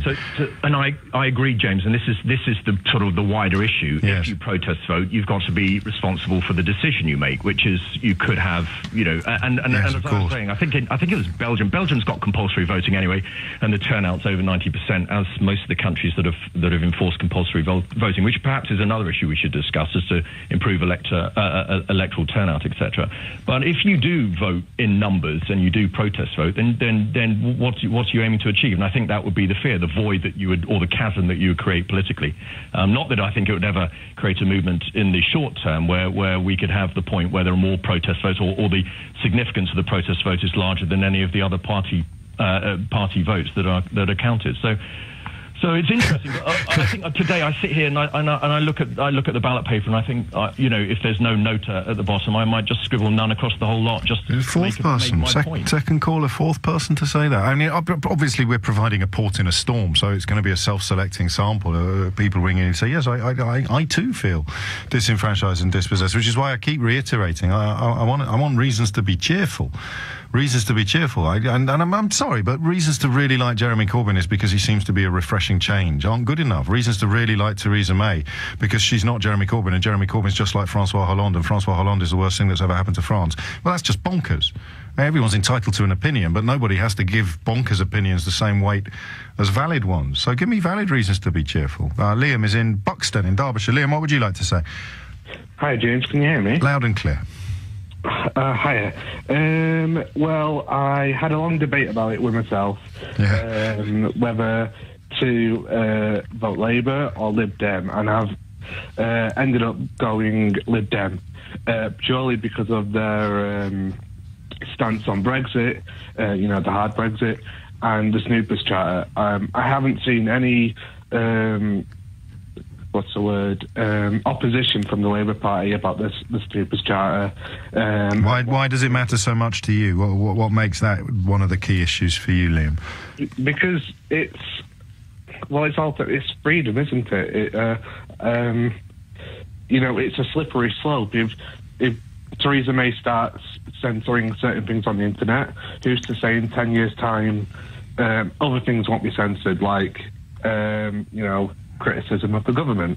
And yet you know that against the attacks on Manchester and London in the last 2.5 weeks, the appetite of the British public for having more censorship on the internet is going to be quite high. And I have to tell you, Liam, I'm essentially a liberal fella, but I think there's stuff on there that shouldn't be there. I'm trying to think of the way of explaining it as if it was in the real world. You wouldn't be allowed to put it on a notice board. You wouldn't be allowed to put it in your window. You wouldn't be allowed to put it through other people's letterboxes. So you shouldn't be allowed to put it on the internet. But maybe I'm sounding very old to you. Well, it's just a case of, we saw that the terrorist in London, he was on a Channel 4 documentary. So if someone appears on TV, I don't see why internet censorship would, stop that. Have you ever heard of the dark web? Yes, of course I have. If we start censoring the internet, those terrorists are probably just going to... So you need a sort of King Canute moment when he proves to his courtiers that he's not all powerful by ordering the sea to stop coming in, and the sea, of course, continues to come in. There's something a little bit. I have to be very, very careful with my articulation here, Liam. There's something a little bit Canutish about Theresa May's belief that she can somehow stem the flow of internet material. Mm-hmm. All I'd say about that is that if you're going into the dark web, forgive me, because I don't know what your personal proclivities are, but if you're involved in the dark web, you're already a little bit dodgy, whereas stopping it going on the mainstream web means that entry level, that baby step towards radicalisation could just be avoided and prevented. Yeah, you make a fair point. First time for everything, Liam. Yeah, just to finish... in any way, shape or form, because then I've got to list all the candidates. I think we just held back from that in time. Liam, take care, mate. Nothing personal. No reason you should know that. It's my job. 11:41 is the time. Reasons to be cheerful, or just this recognition? Why is there this massive vacuum then in the centre ground? No one's actually denying it. I suppose you could be happy about it. Down with centre ground politics, down with compromise and consensus, up with extremes, and then it just depends on which extreme is in charge. If it's your extreme, you'll be over the moon. If it's the other extreme, you'll be absolutely in pieces. The rest of us kind of recognise disagreement and division is commonplace, but used to live in a country where I felt at least, with incredible naivety, that we'd reached a sort of point of civilization, and the only political figure who could signal a cessation of essentially civilized exchanges was Margaret Thatcher. I think we're probably back in that kind of territory now. 11:42 is the time. I've got 2 phone lines free. Be quick. Don't send me emails complaining that you can't get through. Just dial in whenever you hear me say the number. And the number is 0345 6060 973. When history comes to work out, I don't know if I should tell you this, I've got to write 3,000 words on the British political landscape by the end of next week, and I can't even start writing until the results come in on Friday. 3,000 words. So if you say anything really clever, I'll nick it and pass it off as my own. But when historians of the future come to describe this election and the absence of a centre ground, how will they explain it? For me, it's Brexit plus Corbyn equals don't know what, but Brexit plus Corbyn has created the vacation of the centre ground, but I could be wrong. Amy's in Lancaster. Amy, what would you like to say? Oh, hi, James. I'm a first-time caller. You're very welcome. I would like to say I'm primarily a Labour supporter, but I wouldn't vote for Corbyn. And I think if there was a coup within the Labour Party within 6 months of, whether it was becoming an opposition party or the party in power, I'd be much more happier with somebody else. Who? The helm of Hilary Benn. I don't know if he'll throw his hat into the ring. I think you're probably going to see a sort of Dan Jarvis, Yvette Cooper jostling for position, maybe a couple of left field ones, and we quite often pick left field candidates in this country, well, as Corbyn kind of proved. Why would you be happier with him? Why would you be happier with Ben than with Corbyn? I think I heard him, was it about foreign policy? And he just sounded quite sound and quite together and quite likeable. Whereas I think Corbyn he's not exactly Marmite, but it's hard to hate him, isn't it? I mean, you can hate some of the stuff that people accuse him of being responsible for within the Labour Party and the sort of breakdown, but I don't know if I can sort of see why people love him, because they think finally someone is saying it doesn't have to be like this. But I don't know that people hate him in that Marmite way, do they? No, but I don't trust him. No, I enough. spent 3 years in Northern Ireland, and his views on the IRA and the way how it's almost pally. I don't agree with that. And I thought about how Theresa May has handled the situation with Manchester and London. I thought she sounded pretty strong and together. And yes, maybe unemotional, but not necessarily a time for emotion, is it? No, you want someone who's really strong together and who wants to go forward. And yes, she's made mistakes. And I think, she did spend six years being the senior politician in charge. Well, 6 and a bit years being in charge of terrorism policy. Yeah, and she made huge mistakes in that, and she didn't. She gave up the amount of police, 20,000 police. Is it? That's the figure the Police Federation have offered up. Yeah. I don't think she'd do that in the future, not considering what's happened in Manchester and London. So you vote Conservative because you think that she'll learn from her mistakes?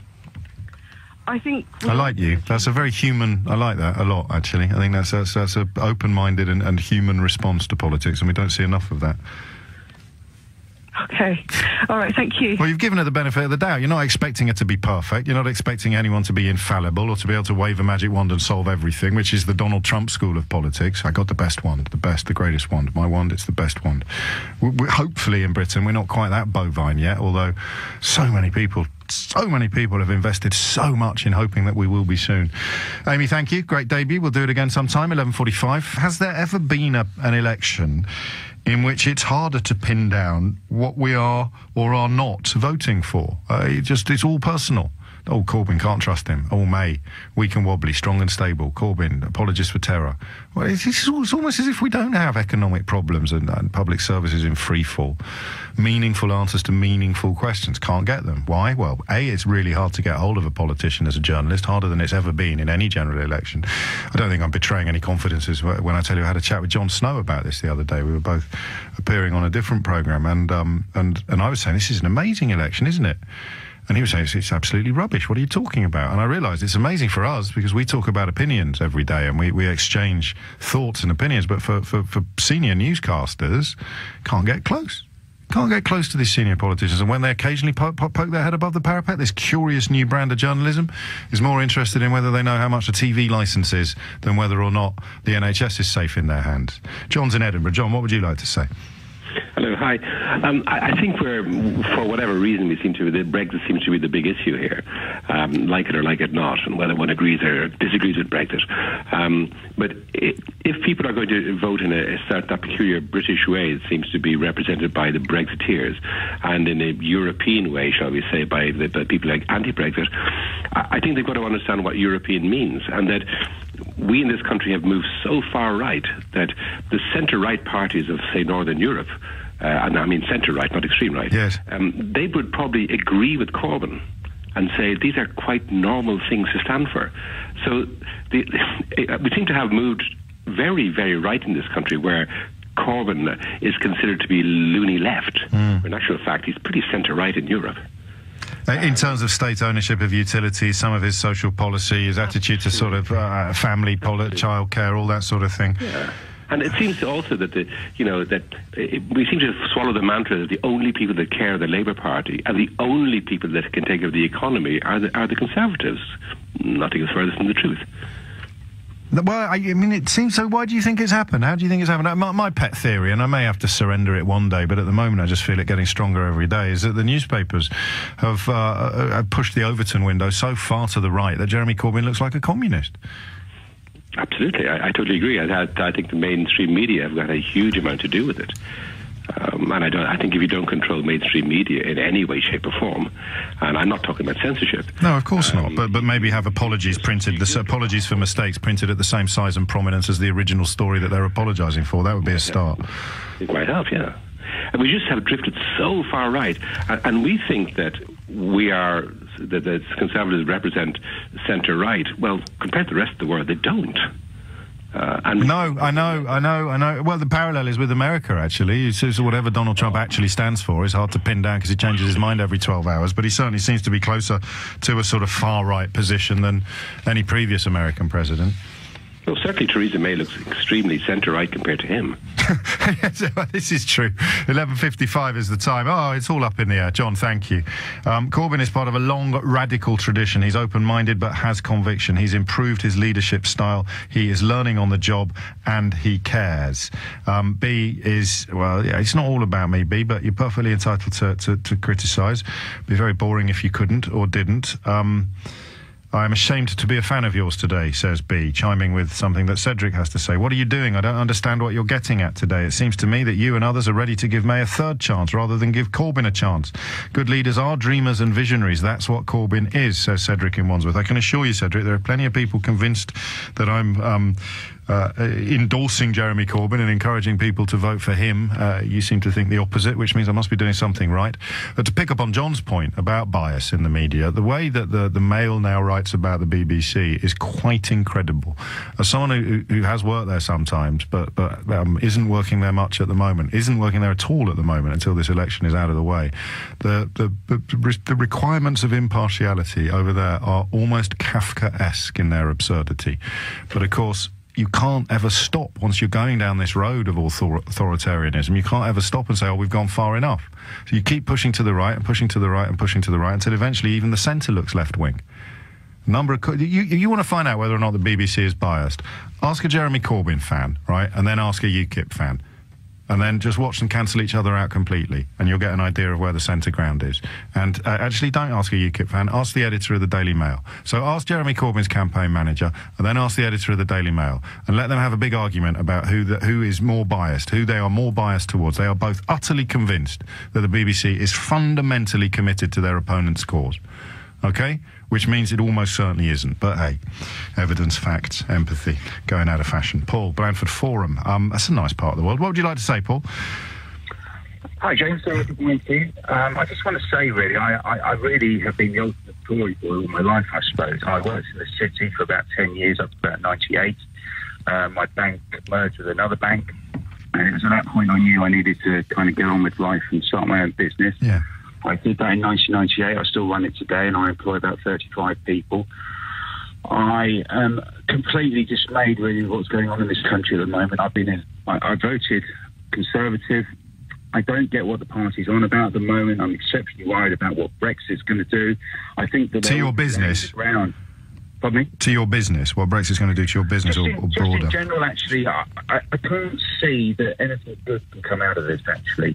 They're already laying the ground about walking away from the table over in Brussels. She might be trying to... I mean, I don't know if this is going to reassure you at all, but the sense I get from the speech that's coming today is that she might row back from that position, actually.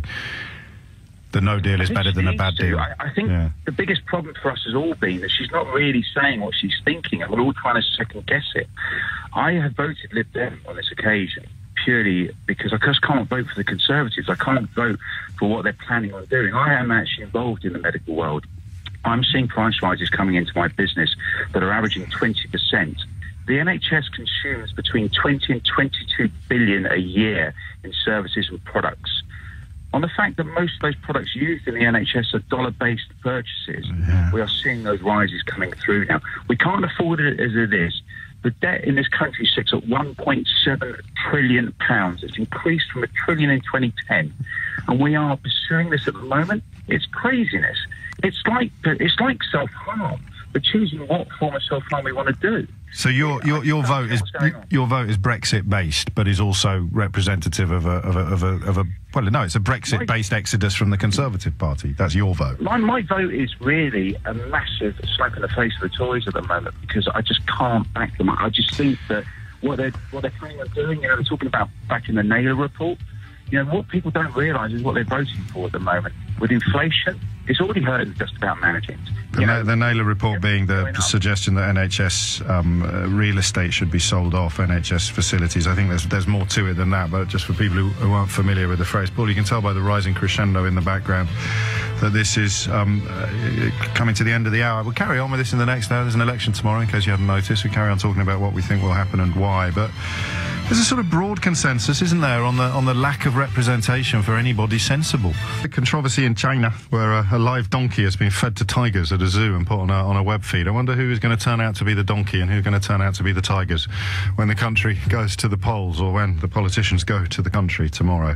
You don't get cross with me for saying I don't think I'm going to vote, or I don't know who I'm going to vote for. I'm honest with you because that's the only way in which I can expect you to be honest with me. I know it's awful. I know people died to protect the vote, but I mean, what are you going to do? Where's the middle ground gone? Where's the middle ground? A lot of you are suggesting that it began when the Daily Mail... Here's one. It seems to me that we moved to the political right ever since the Daily Mail successfully made Ed Miliband out to be a communist and smeared his dead father. No one stood up to them then, and they've had free rein ever since. Long before that. I think it started in 2005, actually. It was when we stopped having proper, sensible conversations about immigration and allowed people who insisted that we had never been allowed to have any conversations about immigration to sort of rule the roost. The idea being that if someone says immigration is a problem, you say why and how. Okay, that is how we were up until about the 2005 election, I think. After that, the Conservatives started to weaponise it, but of course they lost control of it. After that, somebody says, I'm very concerned about immigration. The response from a significant swathe of the political class was to say, yes, you're absolutely right to be, and we will stop it. And they said that, knowing A, that people weren't absolutely right to be so concerned, and B, they weren't able to stop it. And that is the ball that's out of control. That is the snowball that continues to grow, and it's such a messy snowball as well, because you have this appalling conflation of non-EU migration with EU migration. So people understandably worried about the numbers of potential jihadists that the security services of people are somehow watching. But that would be a result of the migration we could control, wouldn't it? So it's only the EU migration we couldn't control. You see, this is what happens when you have a proper fact-based conversation about it. All of the meaningless platitudes fall apart. But that's why, of course, nobody really wants to have any proper fact-based conversations about it anymore. So you're talking about immigration from Commonwealth countries or former Commonwealth countries. Talk about immigration from Pakistan, places like that, or from anywhere outside the European Union. That is, quotes, controlled immigration. And that is, if you want to argue it this way round, the contributing factor to radicalisation. Uncontrolled immigration, that was the European Union stuff, right? But lots of people voted to leave the European Union because of uncontrolled immigration, when in fact the problems they thought that they could perceive were caused by so-called controlled. Oh, it's just nuts. And once that level of surrealism has gone mainstream, once that idea of, which has always been my first response in these arguments, when someone says they're overrun or swamped or overcome or any of these arguments, I've always reached for the census, always reached for the numbers, always reached for the facts, the statistics. But it's a pointless exercise now in Britain to point at statistics, to point at facts, not least because of these pseudo-journalistic websites that have done so well in the recent years. Well, the rest of us were too busy concentrating on facts, sources and evidence. These people were just printing stories that were absolutely bonkers, like InfoWars claiming that the Sandy Hook massacre in America was staged by the government, and that organisation now has accreditation at the White House. I mean, it couldn't go any madder than that. And we kind of just didn't really notice because we didn't really think anyone would take these people seriously. They were sort of a bit like the chemtrails people, or the moon landings people, or the September the 11th was an inside job, or it was organised by Mossad people. They're in charge now. The kind of people who punt those sort of ideas are in charge of huge swathes of public opinion, because traditional media didn't keep up with the made-up media, and the made-up media made itself look like the traditional media. I saw something the other day. We booked a bloke. I can't remember his name, not on this show. I was chatting to the producer of someone else's programme, and they'd booked a bloke who, I heard him on the radio, and I said, who the hell is he? Who is this person? And they said, oh, look, here he is. So I looked him up on Twitter. He actually boasted about the fact the only news sources he believes were InfoWars, Breitbart and Russia Today. And we had him on as a pundit. The only news sources I believe are InfoWars, Breitbart and Russia Today. And he's on LBC as a pundit, as a political commentator. You sort of sit there on days like that and you think, I mean, crikey, well, what's next? The only news source I trust is the Beano, the Fortean Times and Old Moore's Almanac. I mean, where are we going to end up carrying on down this road? And Russia is crucial in this process, because Russia don't care what you believe. They just don't want you to believe anything. The only way Vladimir Putin gets to hang on to his kleptocracy is if the attention of the Russian people is directed outside Russia. If he can point at other countries and say, God, you think we've got problems? Look at the state of Britain. They just voted to leave the European Union. Look at the state of America. They've got an absolute maniac in charge. So don't get cross with me about some of the stuff I have to do in Russia, like, you know, killing opponents and locking up journalists. That's the only way you can keep stability. Look at the instability over there. And then, of course, he doesn't add instability that I helped to cause and create. And it starts spreading. And he doesn't want you to believe that Donald Trump is president or that Hillary Clinton is evil. He just wants enough doubt there that there's no certainty anymore. There's no knowledge, there's no base, there's no objectivity. Nothing's true. Nothing's true anymore. So it's simple truth, something everybody can agree on. You know, even into terms of basic human decency. If a controversial politician says that she's ill, just leave it for a while. Don't pile in on whether she's ill or not. Don't pile in on whether or not. Just leave it. Just be decent. You know, don't bring people's children into it. One of the things I found most disgusting over the last few years was when Michael Gove's wife wrote about abuse that she was receiving, that they'd receive in public from supporters of industrial action by the teachers. You sort of think his children are with him. How can you be shouting abuse at him while his children are with him? Some people at this point will say, well, that happened to Nigel Farage as well. And that's fine. That's disgusting too. It's not. It's as if everybody thinks that their side has the right to behave in a certain way and the other side doesn't. And then when you point this out, you know what they say? All of them? Everyone? Yeah, I know you are, but what am I? And that is adult political debate in Britain now. Is it any blooming wonder that over half of the country feels that they're entering into this general election without anybody actually representing them? What have we done? How have we allowed this to happen? 0345 6060 973 is the number to call. You look at it all comes down to xenophobia, doesn't it? Not necessarily in a bad way. Xenophobia is a misused word. Fear of the unknown is a perfectly natural human response. It's what you do with it that defines how civilized a nation is. And it all comes down to that. Look at America. You've got people in America tweeting Germany every single day, telling them that Germany is a terrible place to be. These are people that have never left Texas. You've got Germans saying, actually, our president, our chancellor, Angela Merkel, she's pulled it off. This is incredible.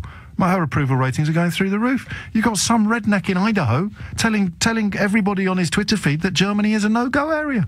You've got British people turning up on Fox News saying that London and Birmingham have no-go areas in them. British people turning up on foreign state television. Fox News isn't state television yet, but the relationship between Murdoch and Trump makes it as near as flipping, damn it. Turning up on foreign television owned by billionaires who control huge swathes of the British media to describe Britain as anything other than the most vibrant, magnificent country on the planet. People getting paid to go on foreign television stations and slag off this country. And they're patriots. It's incredible. And how has it all been allowed to happen? Well, I'd say through a combination of economic crisis, refugee crisis, the failure, or not even the failure, the state-sponsored jihadism coming out of Saudi Arabia, to whose king Donald Trump curtsied a couple of weeks ago. Utter failure to recognise that you only stop the terrorist ideology coming out of these countries if you stop selling them guns and treating them like, forgive me, royalty. So there's no moral compass. There's no objective truth. There's nothing. And this is exactly what Orwell wrote about. Almost to the letter, almost to the syllable. But I may be getting a bit carried away. Michael's in Balham to reel me back in again. Michael, what would you like to say? Hey, James, how are you? My God, you're still awake. It's a miracle. I'm very well, mate. What's on your mind? I am. Yeah, well, I was interested in what you were saying about there being a lack of a centre ground, and I think if I can maybe offer my perspective, it might maybe begin to explain why. Because this is only my second election. I'm from Edinburgh, like your last caller. I've studied in Paris, and I'm living in London now. And I think the only substantive choices that have been offered to me in my kind of electoral life have been identities. Are you Scottish? Are you British? Are you European? Are you British? So it's never really been discourse about left or right. The only thing that's dominated the news is just the EU debate or the Scottish referendum debate. Certainly for me, anyway. And that would take us back to about 2010 or later, wouldn't it? There's nothing else on the table. Who are you? Crush the saboteurs, enemies of the people who are with us or against us. Yeah, exactly. And so I think that the problem lies is when these parties realise that these things actually straddle the left-right divide, and that they have to kind of pitch their kind of traditional left-right views on the kind of most popular view in, like, let's say, the EU debate. So you have to either on the right-hand side come down on the anti-immigration point of view, or on the left side you have to be the kind of global-minded but criticised for being elitist snob. So you just kind of get these sliding into the horrible ends of labels. It's all about it's only no policies, no politics, just labels. Stick the label on them, stick it on hard enough, they'll never get it off, and they're the enemy. Stick the label on them, crush the saboteurs, enemies of the people. Stick the label on them. And then the same from the other side, fascist, capitalist, pig, you just get the label on them. So what are your politics? Do you have any politics, or do you define yourself entirely as a mobile Scot? that's probably the best. That's fine. And he didn't say anything. He didn't say anything about that at all. But I now can't listen to the rest of the answer of your question. Told us where the constituency was without favouring or fearing any contributor. Is anyone else paying attention to this, or is it just me?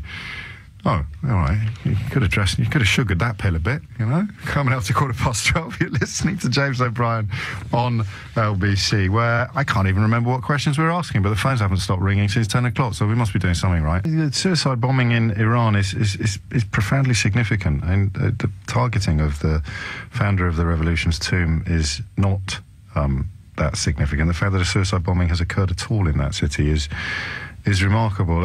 People who know a lot more about these issues than I do say the Middle East is potentially on the brink of fairly epic disruption. And, of course, disruption in the Middle East, you could argue, is at the root of confusion in British politics, British Western politics at the moment, because the refugee crisis has played such an epic part in positioning. You look at what's happened in America, who I don't think have even taken any refugees, have they? I mean, certainly nothing out of the most recent crops, and yet their entire political project, if you ever have a look at Fox News, is dedicated to telling people how awful it would be if they did.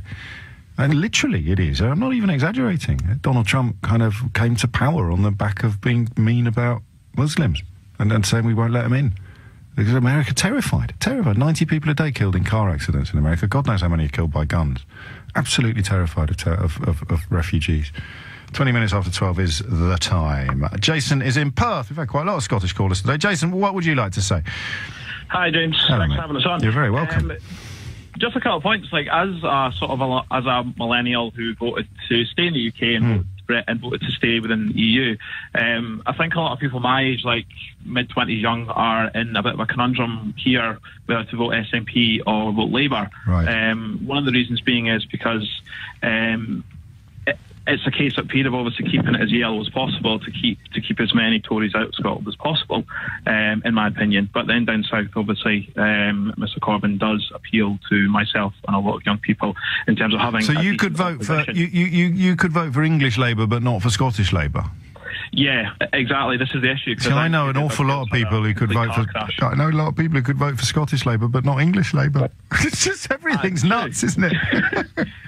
Yeah, I mean, I think Heather Douglas had a bit of a car crash in relation. She just seems to be basing it on the fact that, I mean, that the UK needs to be together rather than actually addressing certain policies, from what I've heard of her. But I just think, I mean, a lot of people on my Facebook and everything are all like, who did we vote for, SNP or Labour? I actually voted Jeremy Corbyn in when I used to be a member, so I don't know where to follow through with that. But then at the same time, if there was another Scottish referendum, I would probably vote yes in it now, just in light of what's happened. But at the same because time, that would give you a chance of staying in the European Union. Possibly, but it's not. I mean, for me, it's not necessarily about the sort of. I mean, well, yes, it is. I mean, obviously, been taken out of it as well, but it's really about. I mean, for me, I mean, I don't have a lot of assets. And for me, it's not really about money. It's really about the fact that, I mean, we're not applicable to everybody. I think we're all, in a certain sense, quite culturally different, and I think a lot of people my age are quite fed up of obviously being kind of taken out of things. And the support for Corbyn among your generation is almost unprecedented. I mean, it is, and if everybody from your generation turns out to vote tomorrow, the results are going to defy most of the pollsters. But the clever money says that your generation won't turn out to vote. Exactly, that's the thing. But yeah, I mean, even if Jeremy Corbyn got in half of the policies that he's promised him, because he's not going to get all of it if he did get in, I would take that as a win. But then there is just that conundrum where. Do we just keep Scotland as yellow as possible and wait out until another referendum comes, or just now try and get a decent opposition in to battle against? I guess the motivation to do the latter is based upon your commitment to one union, but that commitment to that one union is going to be compromised by the fracturing of the other union. Yeah, absolutely. I mean, I think that. I mean, everybody has a go at Nicola Sturgeon because obviously our main thing is obviously she wants independent Scotland. Of course, she's the leader of the Scottish National Party. It's not a thing that people aren't clued up on, and it annoys me with that.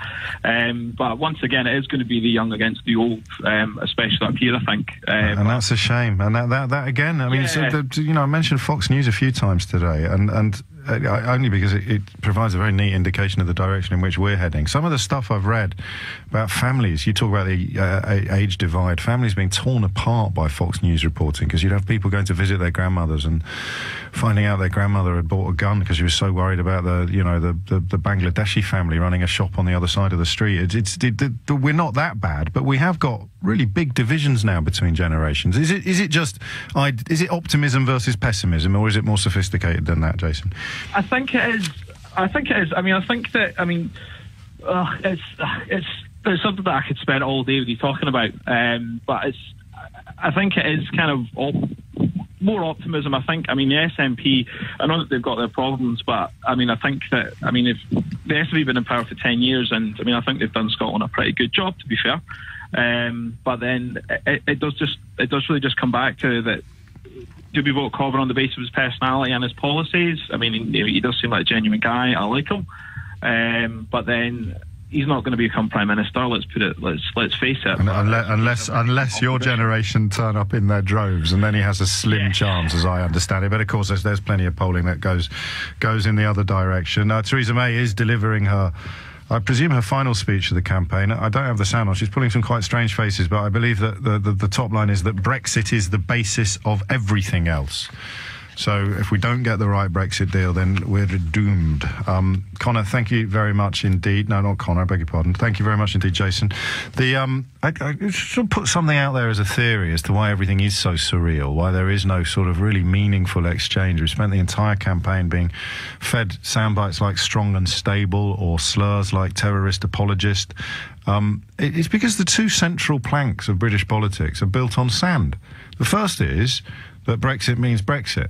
That's an utterly meaningless phrase. As Theresa May appears to be acknowledging today, it's a massive risk. At the very, very best, it's a massive risk. But the vote for Brexit was secured by telling people that it wasn't. So how do you have that debate? Because unless people are prepared to turn around and say, oh, I lied when I told you it wasn't a massive risk. Theresa May's in the unique position today and I'll check with Theo on the full text of this speech. We'll get him down in a minute. But I think she's essentially laying out why getting the right deal on Brexit is of crucial importance to the country's future. Rowing back from the no deal is better than a bad deal, and telling the truth. But without the caveat, which is it's an utterly unnecessary risk that I don't really think we should be taking. She can never say that out loud, but because she didn't campaign to leave, she kind of doesn't have to. What you need is people who are pretending it's not a risk. Still, there's no risk at all. We'll be absolutely fine. We can do the new Norwegian model. We'll do the EEA. We'll do this. We'll do that. We'll be fine on our own. They need us more than we need them. And on and on and on and on it goes. So when do you start having a meaningful debate if that entire platform is built on sand? And then immigration, which is almost identical. Does immigration cause problems in communities? Yeah, well, yes. Does it put pressure on public services? Well, yeah, but it's not the sort of different flavoured pressure from anybody else turning up at the doctors. You pay your tax, you go to the doctors. That's fine by me. Yeah, but blur. Okay, let's pin it down. Let's unpick it. No, let's not unpick it, because if you unpick it and it turns out immigration isn't the reason why schools and the NHS and everything else is falling apart, then we're going to start blaming the politicians. Let's carry on blaming immigration. And for that reason, I don't think we should cut the foreign aid budget either. Because if we cut the foreign aid budget, we can't offer that up as a magic bullet every time somebody says we should be spending more money on prisons. Well, let's not spend it on foreign aid then. We should be spending more money on hospitals. Well, let's not spend it on foreign aid then. We should be spending more money on schools. Well, let's not spend it on foreign aid then. There is no poverty in Britain. Yes, there is. Yes, there is. There's lots of poverty in Britain. No, we're not talking about foreign aid, mate. We're talking about public spending. Oh, there's no poverty in Britain. We're talking about food banks. There's no poverty in Britain. No poverty at all. No poverty. Oh, you want poverty? Go to Ethiopia. We're talking about foreign aid. Loads of poverty in Britain. Poverty everywhere. Old people dying. Poor people starving. We're talking about food banks. No poverty in Britain. Lifestyle choices. Spend it all on fags and booze. We're talking about foreign aid. Loads of poverty. You see how mad it is? Everything's built on nonsense. And all of the nonsense stems from xenophobia. Just to prove it, would you like to hear a poster that was published by the National Front in 1970? The National Front, okay? 1970, at a time when most of us would have agreed that the National Front were beneath contempt. You think I'm exaggerating when I tell you how far this country is lurching to the right at the moment, based on nonsense?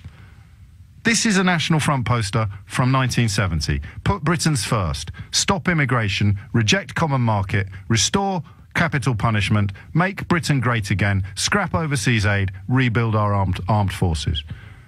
That's older than me, that poster. 1970. Stop immigration. Reject common market. Restore capital punishment. Make Britain great again. Scrap overseas aid. Rebuild our armed forces. And all those people who say, oh, no, it's nothing to do with immigration, it's uncontrolled mass immigration. So it's nothing to do with this, it's nothing to do. They're basically the National Front. They just put on chalk-striped suits, pretended that they weren't the National Front for a while, and a kind of supine British media that leans to the far right. Look at the Daily Mail's relationship with Oswald Mosley and Adolf Hitler.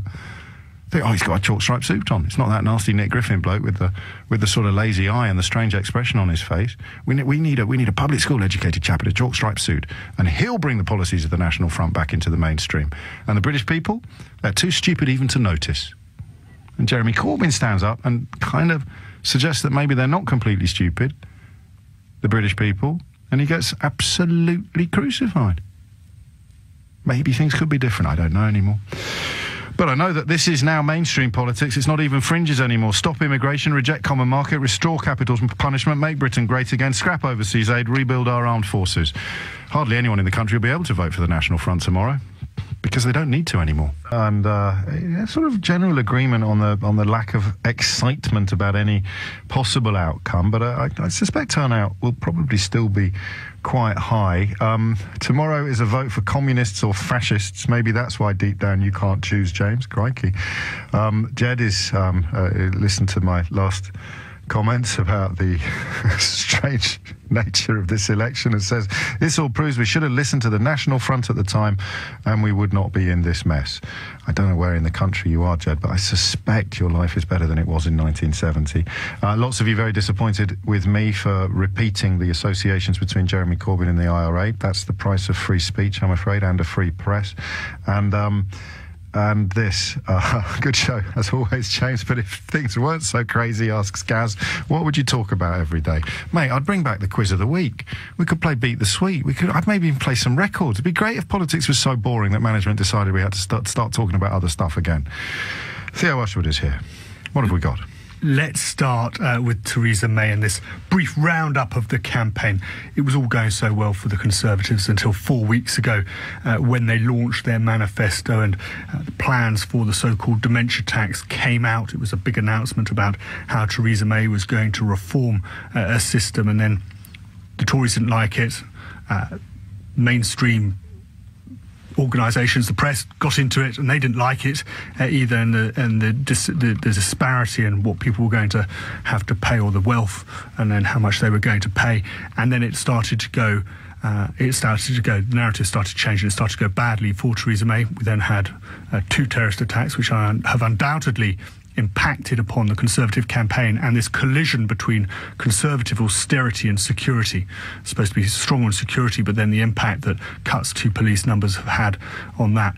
I've tried to, this morning, pick up a picture of exactly where the Conservative campaign is, and if you look at the seats that Theresa May has visited recently, and specifically the majorities in those seats, it gives an indication that actually they think they can do much better and they can still win a majority north of 80. And it's the majorities that are crucial here, because if you look at the seats thereafter, Hemsworth, which is in West Yorkshire, 12,000, Don Valley and Penistone and Stockbridge, 8,000 and 6,000 respectively, both in South Yorkshire, and then Bradford South, 6,500. This is not an itinerary for a leader fearing a defeat or hung parliament. And if, as I said, the Tories win those seats, then they'll pick up a majority well north of 80. This was, of course, supposed to be the Brexit election, and then there's been a divergence onto other topics. Theresa May has come under criticism for the way that she has performed, the way she's handled questions. But today she tried to bring it back onto the question of Brexit and the question of leadership. Obviously, this campaign has been struck by those 2 terrible and horrific terrorist attacks that took place. But I think the questions at the end of the campaign are the same as at the beginning. It's about who people trust to have the strong and stable leadership to get the best deal for Britain in Europe, and who has the will and, crucially, the plan to deliver on Brexit. Yes. So you're saying pretty much the same thing as when you started this campaign. Have people actually had any answers from you on Brexit in particular? We have, as I say, the questions in this campaign are exactly the same. But have you answered any of them? Yes, I have. Has she? A rather testy response so, there. I know this isn't your brief, but we're not, so no deal is better than a bad deal, but it's really important we've got the right people to do that deal. Yes. Right. Yeah, that's where we are. Okay. Moving on to Labour, Jeremy Corbyn. He's had a much better campaign. I was speaking to one of his people earlier. 3 things they highlighted to me. The first was when the Labour manifesto leaked. Clearly that was from Jeremy Corbyn's own team because they wanted to get out his plan. And a lot of those policies from Jeremy Corbyn's point of view went down very well. Renationalisation of the railways, the utilities companies, etc. And then they talk about the broadcast rules kicking in, which they felt gave them much greater coverage in the mainstream so that media. we were hearing what Jeremy Corbyn said rather than hearing what Jeremy Corbyn thought as reported by newspapers that didn't like him. Exactly. Generally so speaking. it was about, from their point of view, it was about the airwaves, getting on the airwaves. Yeah, well, it's odd that, isn't it? Because, I mean, one does wonder why he didn't do even more, but they'll argue he's done plenty, I suppose. Big question. He hasn't been on LBC. Well, it's not that big a question. We're getting a bit above ourselves. I just think it's a bit of a misstep on his part, but there we go. And then the dementia tax, which went well for, and they capitalised on that. He's talked today about the economy, living standards, education, and the NHS. But if you look again at the majorities, the constituencies he's visited in the last week, and then the majorities in those constituencies, you get a real feeling that they're playing on a much more defensive step. So you're looking at places like Weaver Vale, a Conservative majority of 1,000. Harrow East, majority of just under 5,000. Telford, again, 1,000. They're trying to win seats with much smaller Conservative majorities when they're going into marginal seats. And then he's also looked to defend Labour-held seats, particularly in the North East, from the Conservatives. This is what Mr Corbyn's been saying in Runcorn this morning. We want an economy that works for all.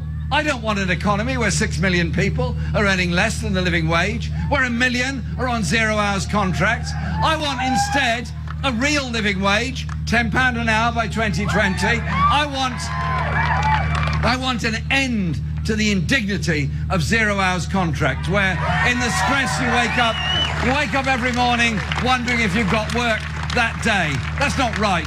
And so we'll be changing quite a lot on employment law. It's been a bad campaign, I think, for Tim Farron and the Liberal Democrats. They found it very difficult. They put all of their narrative was based around remaining within the European Union. That's gone down well from what insiders are telling me. In London, it's gone down badly in the southwest, where they've always had quite a strong foothold. Although I am told, interestingly, they think that while, and this is from the Lib Dems, that while farmers haven't necessarily picked up on the implications of leaving the European Union for their industry, there is a hope that they can win in St Ives, which of course is a big fishing industry, about fishermen realising the impact of leaving the European Union. Oh, shut up. Fishermen realising that it's better. Fishermen, but not farmers. That's what I'm told. But that was supposed to be, that's the only thing left for leaving, isn't it? That we're going to get our fish back.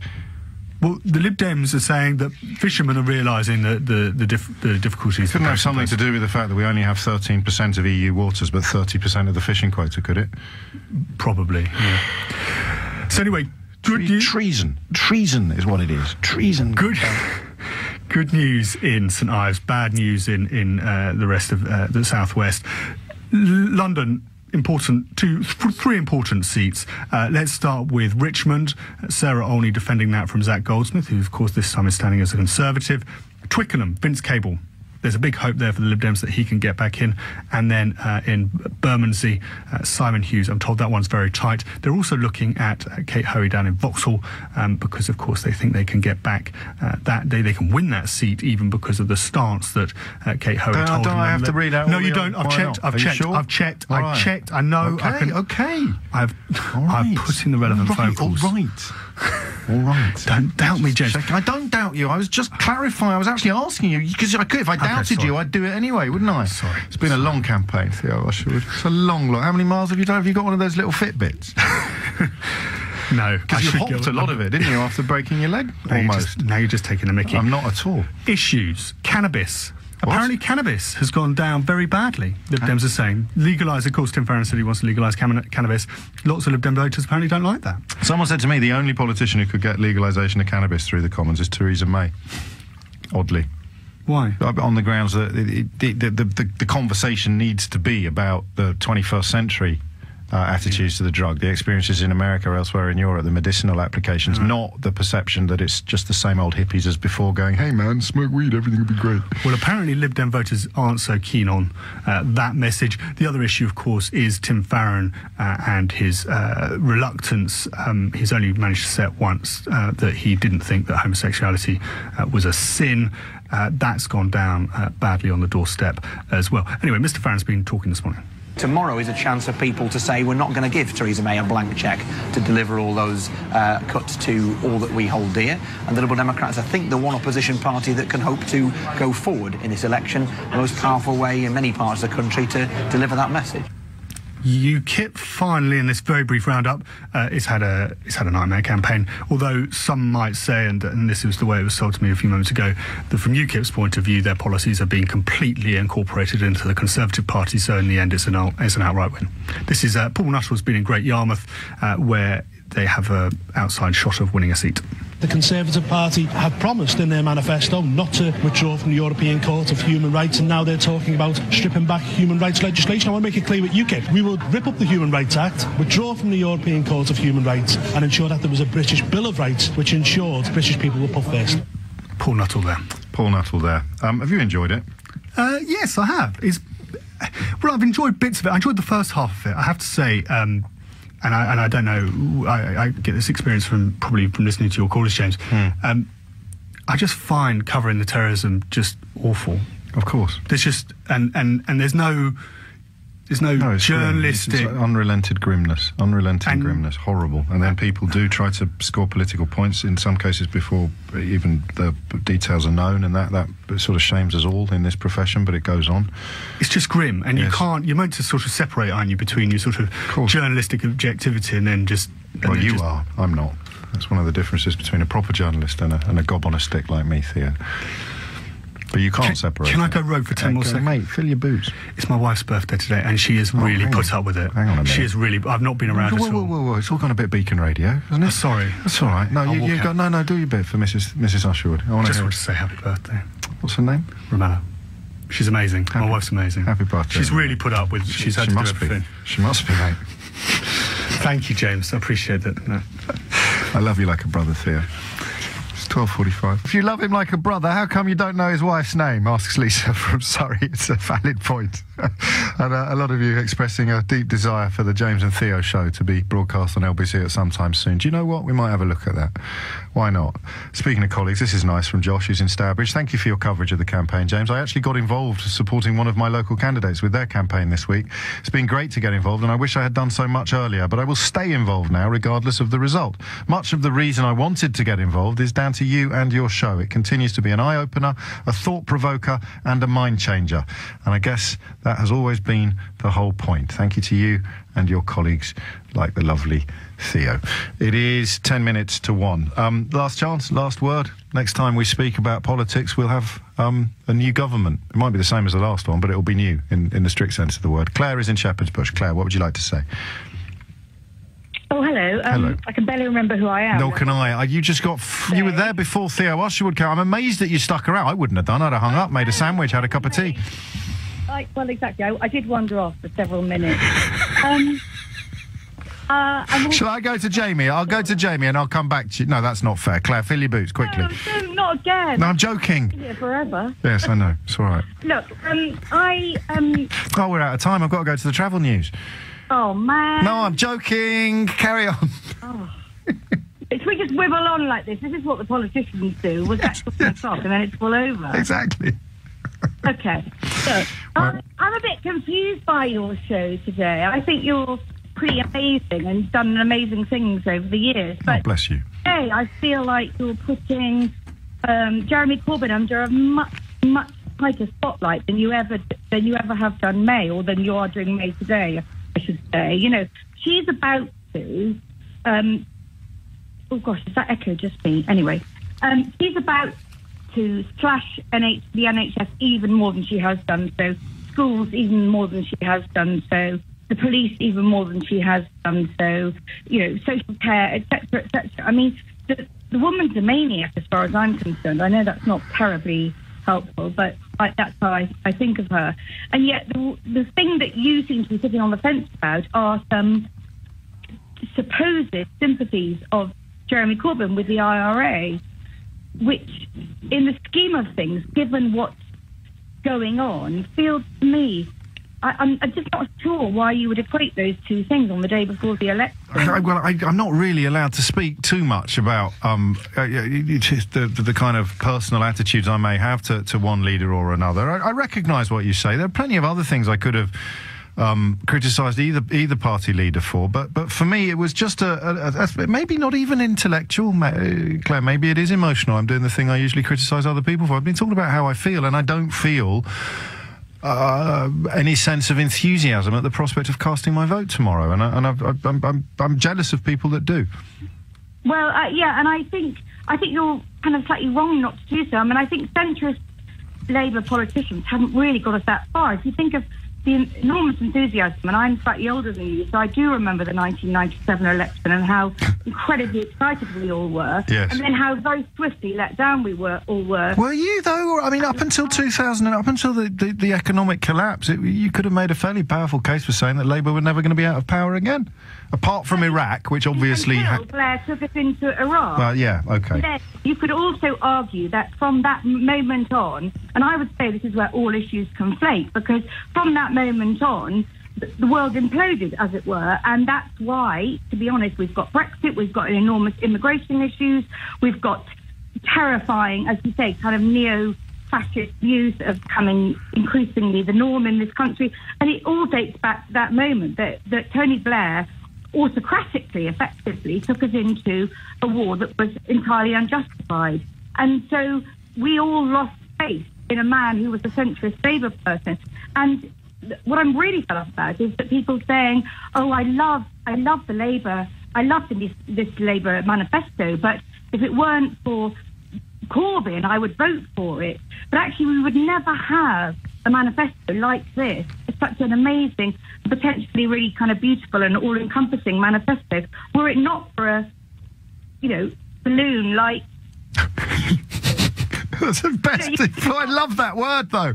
Yes, a balloon, indeed. You can't have left-wing views, proper socialist, lovely views which want to encompass the whole world, and then say, oh, actually, we'd much rather it was Corbyn or Ed Miliband at the centre of it, because they would never have produced that manifesto. No, you make some brilliant points, and they're resonating with a lot of people. I totally agree with Claire, says Laurel from West London. B's written in to say this girl has nailed it. Andy, I think, says something that you'll approve of. Many good people will leave Britain if a reasonable, moderate Brexit deal is not forthcoming. Jeremy Corbyn is most likely to produce this, as he cares for the country and its people more than Theresa May, whose primary concern is for herself and the Conservative Party. That's from Andy. And please, I'm begging you, do the right thing. Vote bleep. I'm not affiliated. There'll be plenty of people who are crossing me for the opposite reasons to you, Claire. That's all I'd offer up in my defence. Yeah, no, of course. I totally understand. I want you to vote, James. Okay. You're too good a man not to vote. That's so kind of you. All your paper, that's rubbish, by the way. It is a bit, isn't it? I've always felt that way. So rubbish. It's just a bit lame, isn't it? Yeah, well, you like lame. Would it make me a balloon? Is it lame enough to do that? Yeah, I don't know. I don't know where you're going with this. Where's the scale of a balloon? Where's the balloon on the scale of lameness? Claire, thank you for playing along with my childish humour as well. Jamie's in Chester. Jamie, what would you like to say? Hi, James. This is in some ways an interesting election. I'm going to be voting for a party I've never voted for before, which I suppose has to give some credit to the situation that we're in. But by and large, I think there are just a lot of people who are exasperated by the whole thing. I think there are a lot of people who are getting motivated by individual issues, yes, such as Brexit or the NHS, and the very few people who are getting inspired by the main political leaders. Yeah. Even Jeremy Corbyn, who seems to show a more principled, genuine outlook, is still too flawed a political figure for the vast majority of people. How that will play out tomorrow, I don't know, but my hope is, you spoke about hope. I did, yeah. 10 o'clock. 3 hours ago. Blimey, you've been in for the long haul, Jamie. Thank you. I did go away to do other things. Whoa, yeah, next caller, please. Thank you. Go on. I think the hope is that the way that this political landscape is moving is leaving a massive gap for someone who can be more towards the centre ground and who can be genuinely inspirational and sensible, frankly, with a lot of things. I think that gap is developing. I don't know when it will be filled, but I have hope that it will be. You could call it sort of our sort of Macron figure. Yes. I think that's a bit too easy and perhaps too lazy a comparison to make, because it will have to be a different character. But I hope, my hope at least, is that is where we will move to at some point in the future. I think that's my hope as well, and yet, I mean, it doesn't augur well, really. Looking at the tea leaves, I don't think. I mean, this depends slightly on the results, but I don't think Mr. Corbyn's going to go anywhere, whatever happens. tomorrow in the near future. I think most people, whether they like him or don't like him, seem to agree about that. We could find ourselves with a Conservative victory, but with a Conservative leader whose position is weaker than the Labour leader who just lost. And that makes me think that a sort of settling of dust is unlikely to happen anytime soon, Jamie. Well, interestingly enough, there's a friend of mine who's very well involved in the Tory party, and I criticised Theresa May for why she was calling the election, and he said, which was unusually kind of insightful considering his position, he said that he thinks it would be good for the country because it will result in Corbyn's resignation, which means we're going to have a proper opposition again, which was an interesting way of looking at it. But as you say, that now, possibly because of the fact that he's doing better than expected, may not be the case. And I tend to agree that if there is going to be that settling, that figure to come forward, it doesn't look like it'll necessarily happen in the next Parliament, which is perhaps a shame. Well, yes, although I can hear Claire still echoing in my ears to remind us that Corbyn could in fact be the man to occupy that centre ground if he'd been given an even break. And I think probably everyone can agree on the treatment that Jeremy Corbyn has received from the media being a little different from that I can remember any other political party leader receiving. It's coming up to 1 o'clock. That's it from me for another day.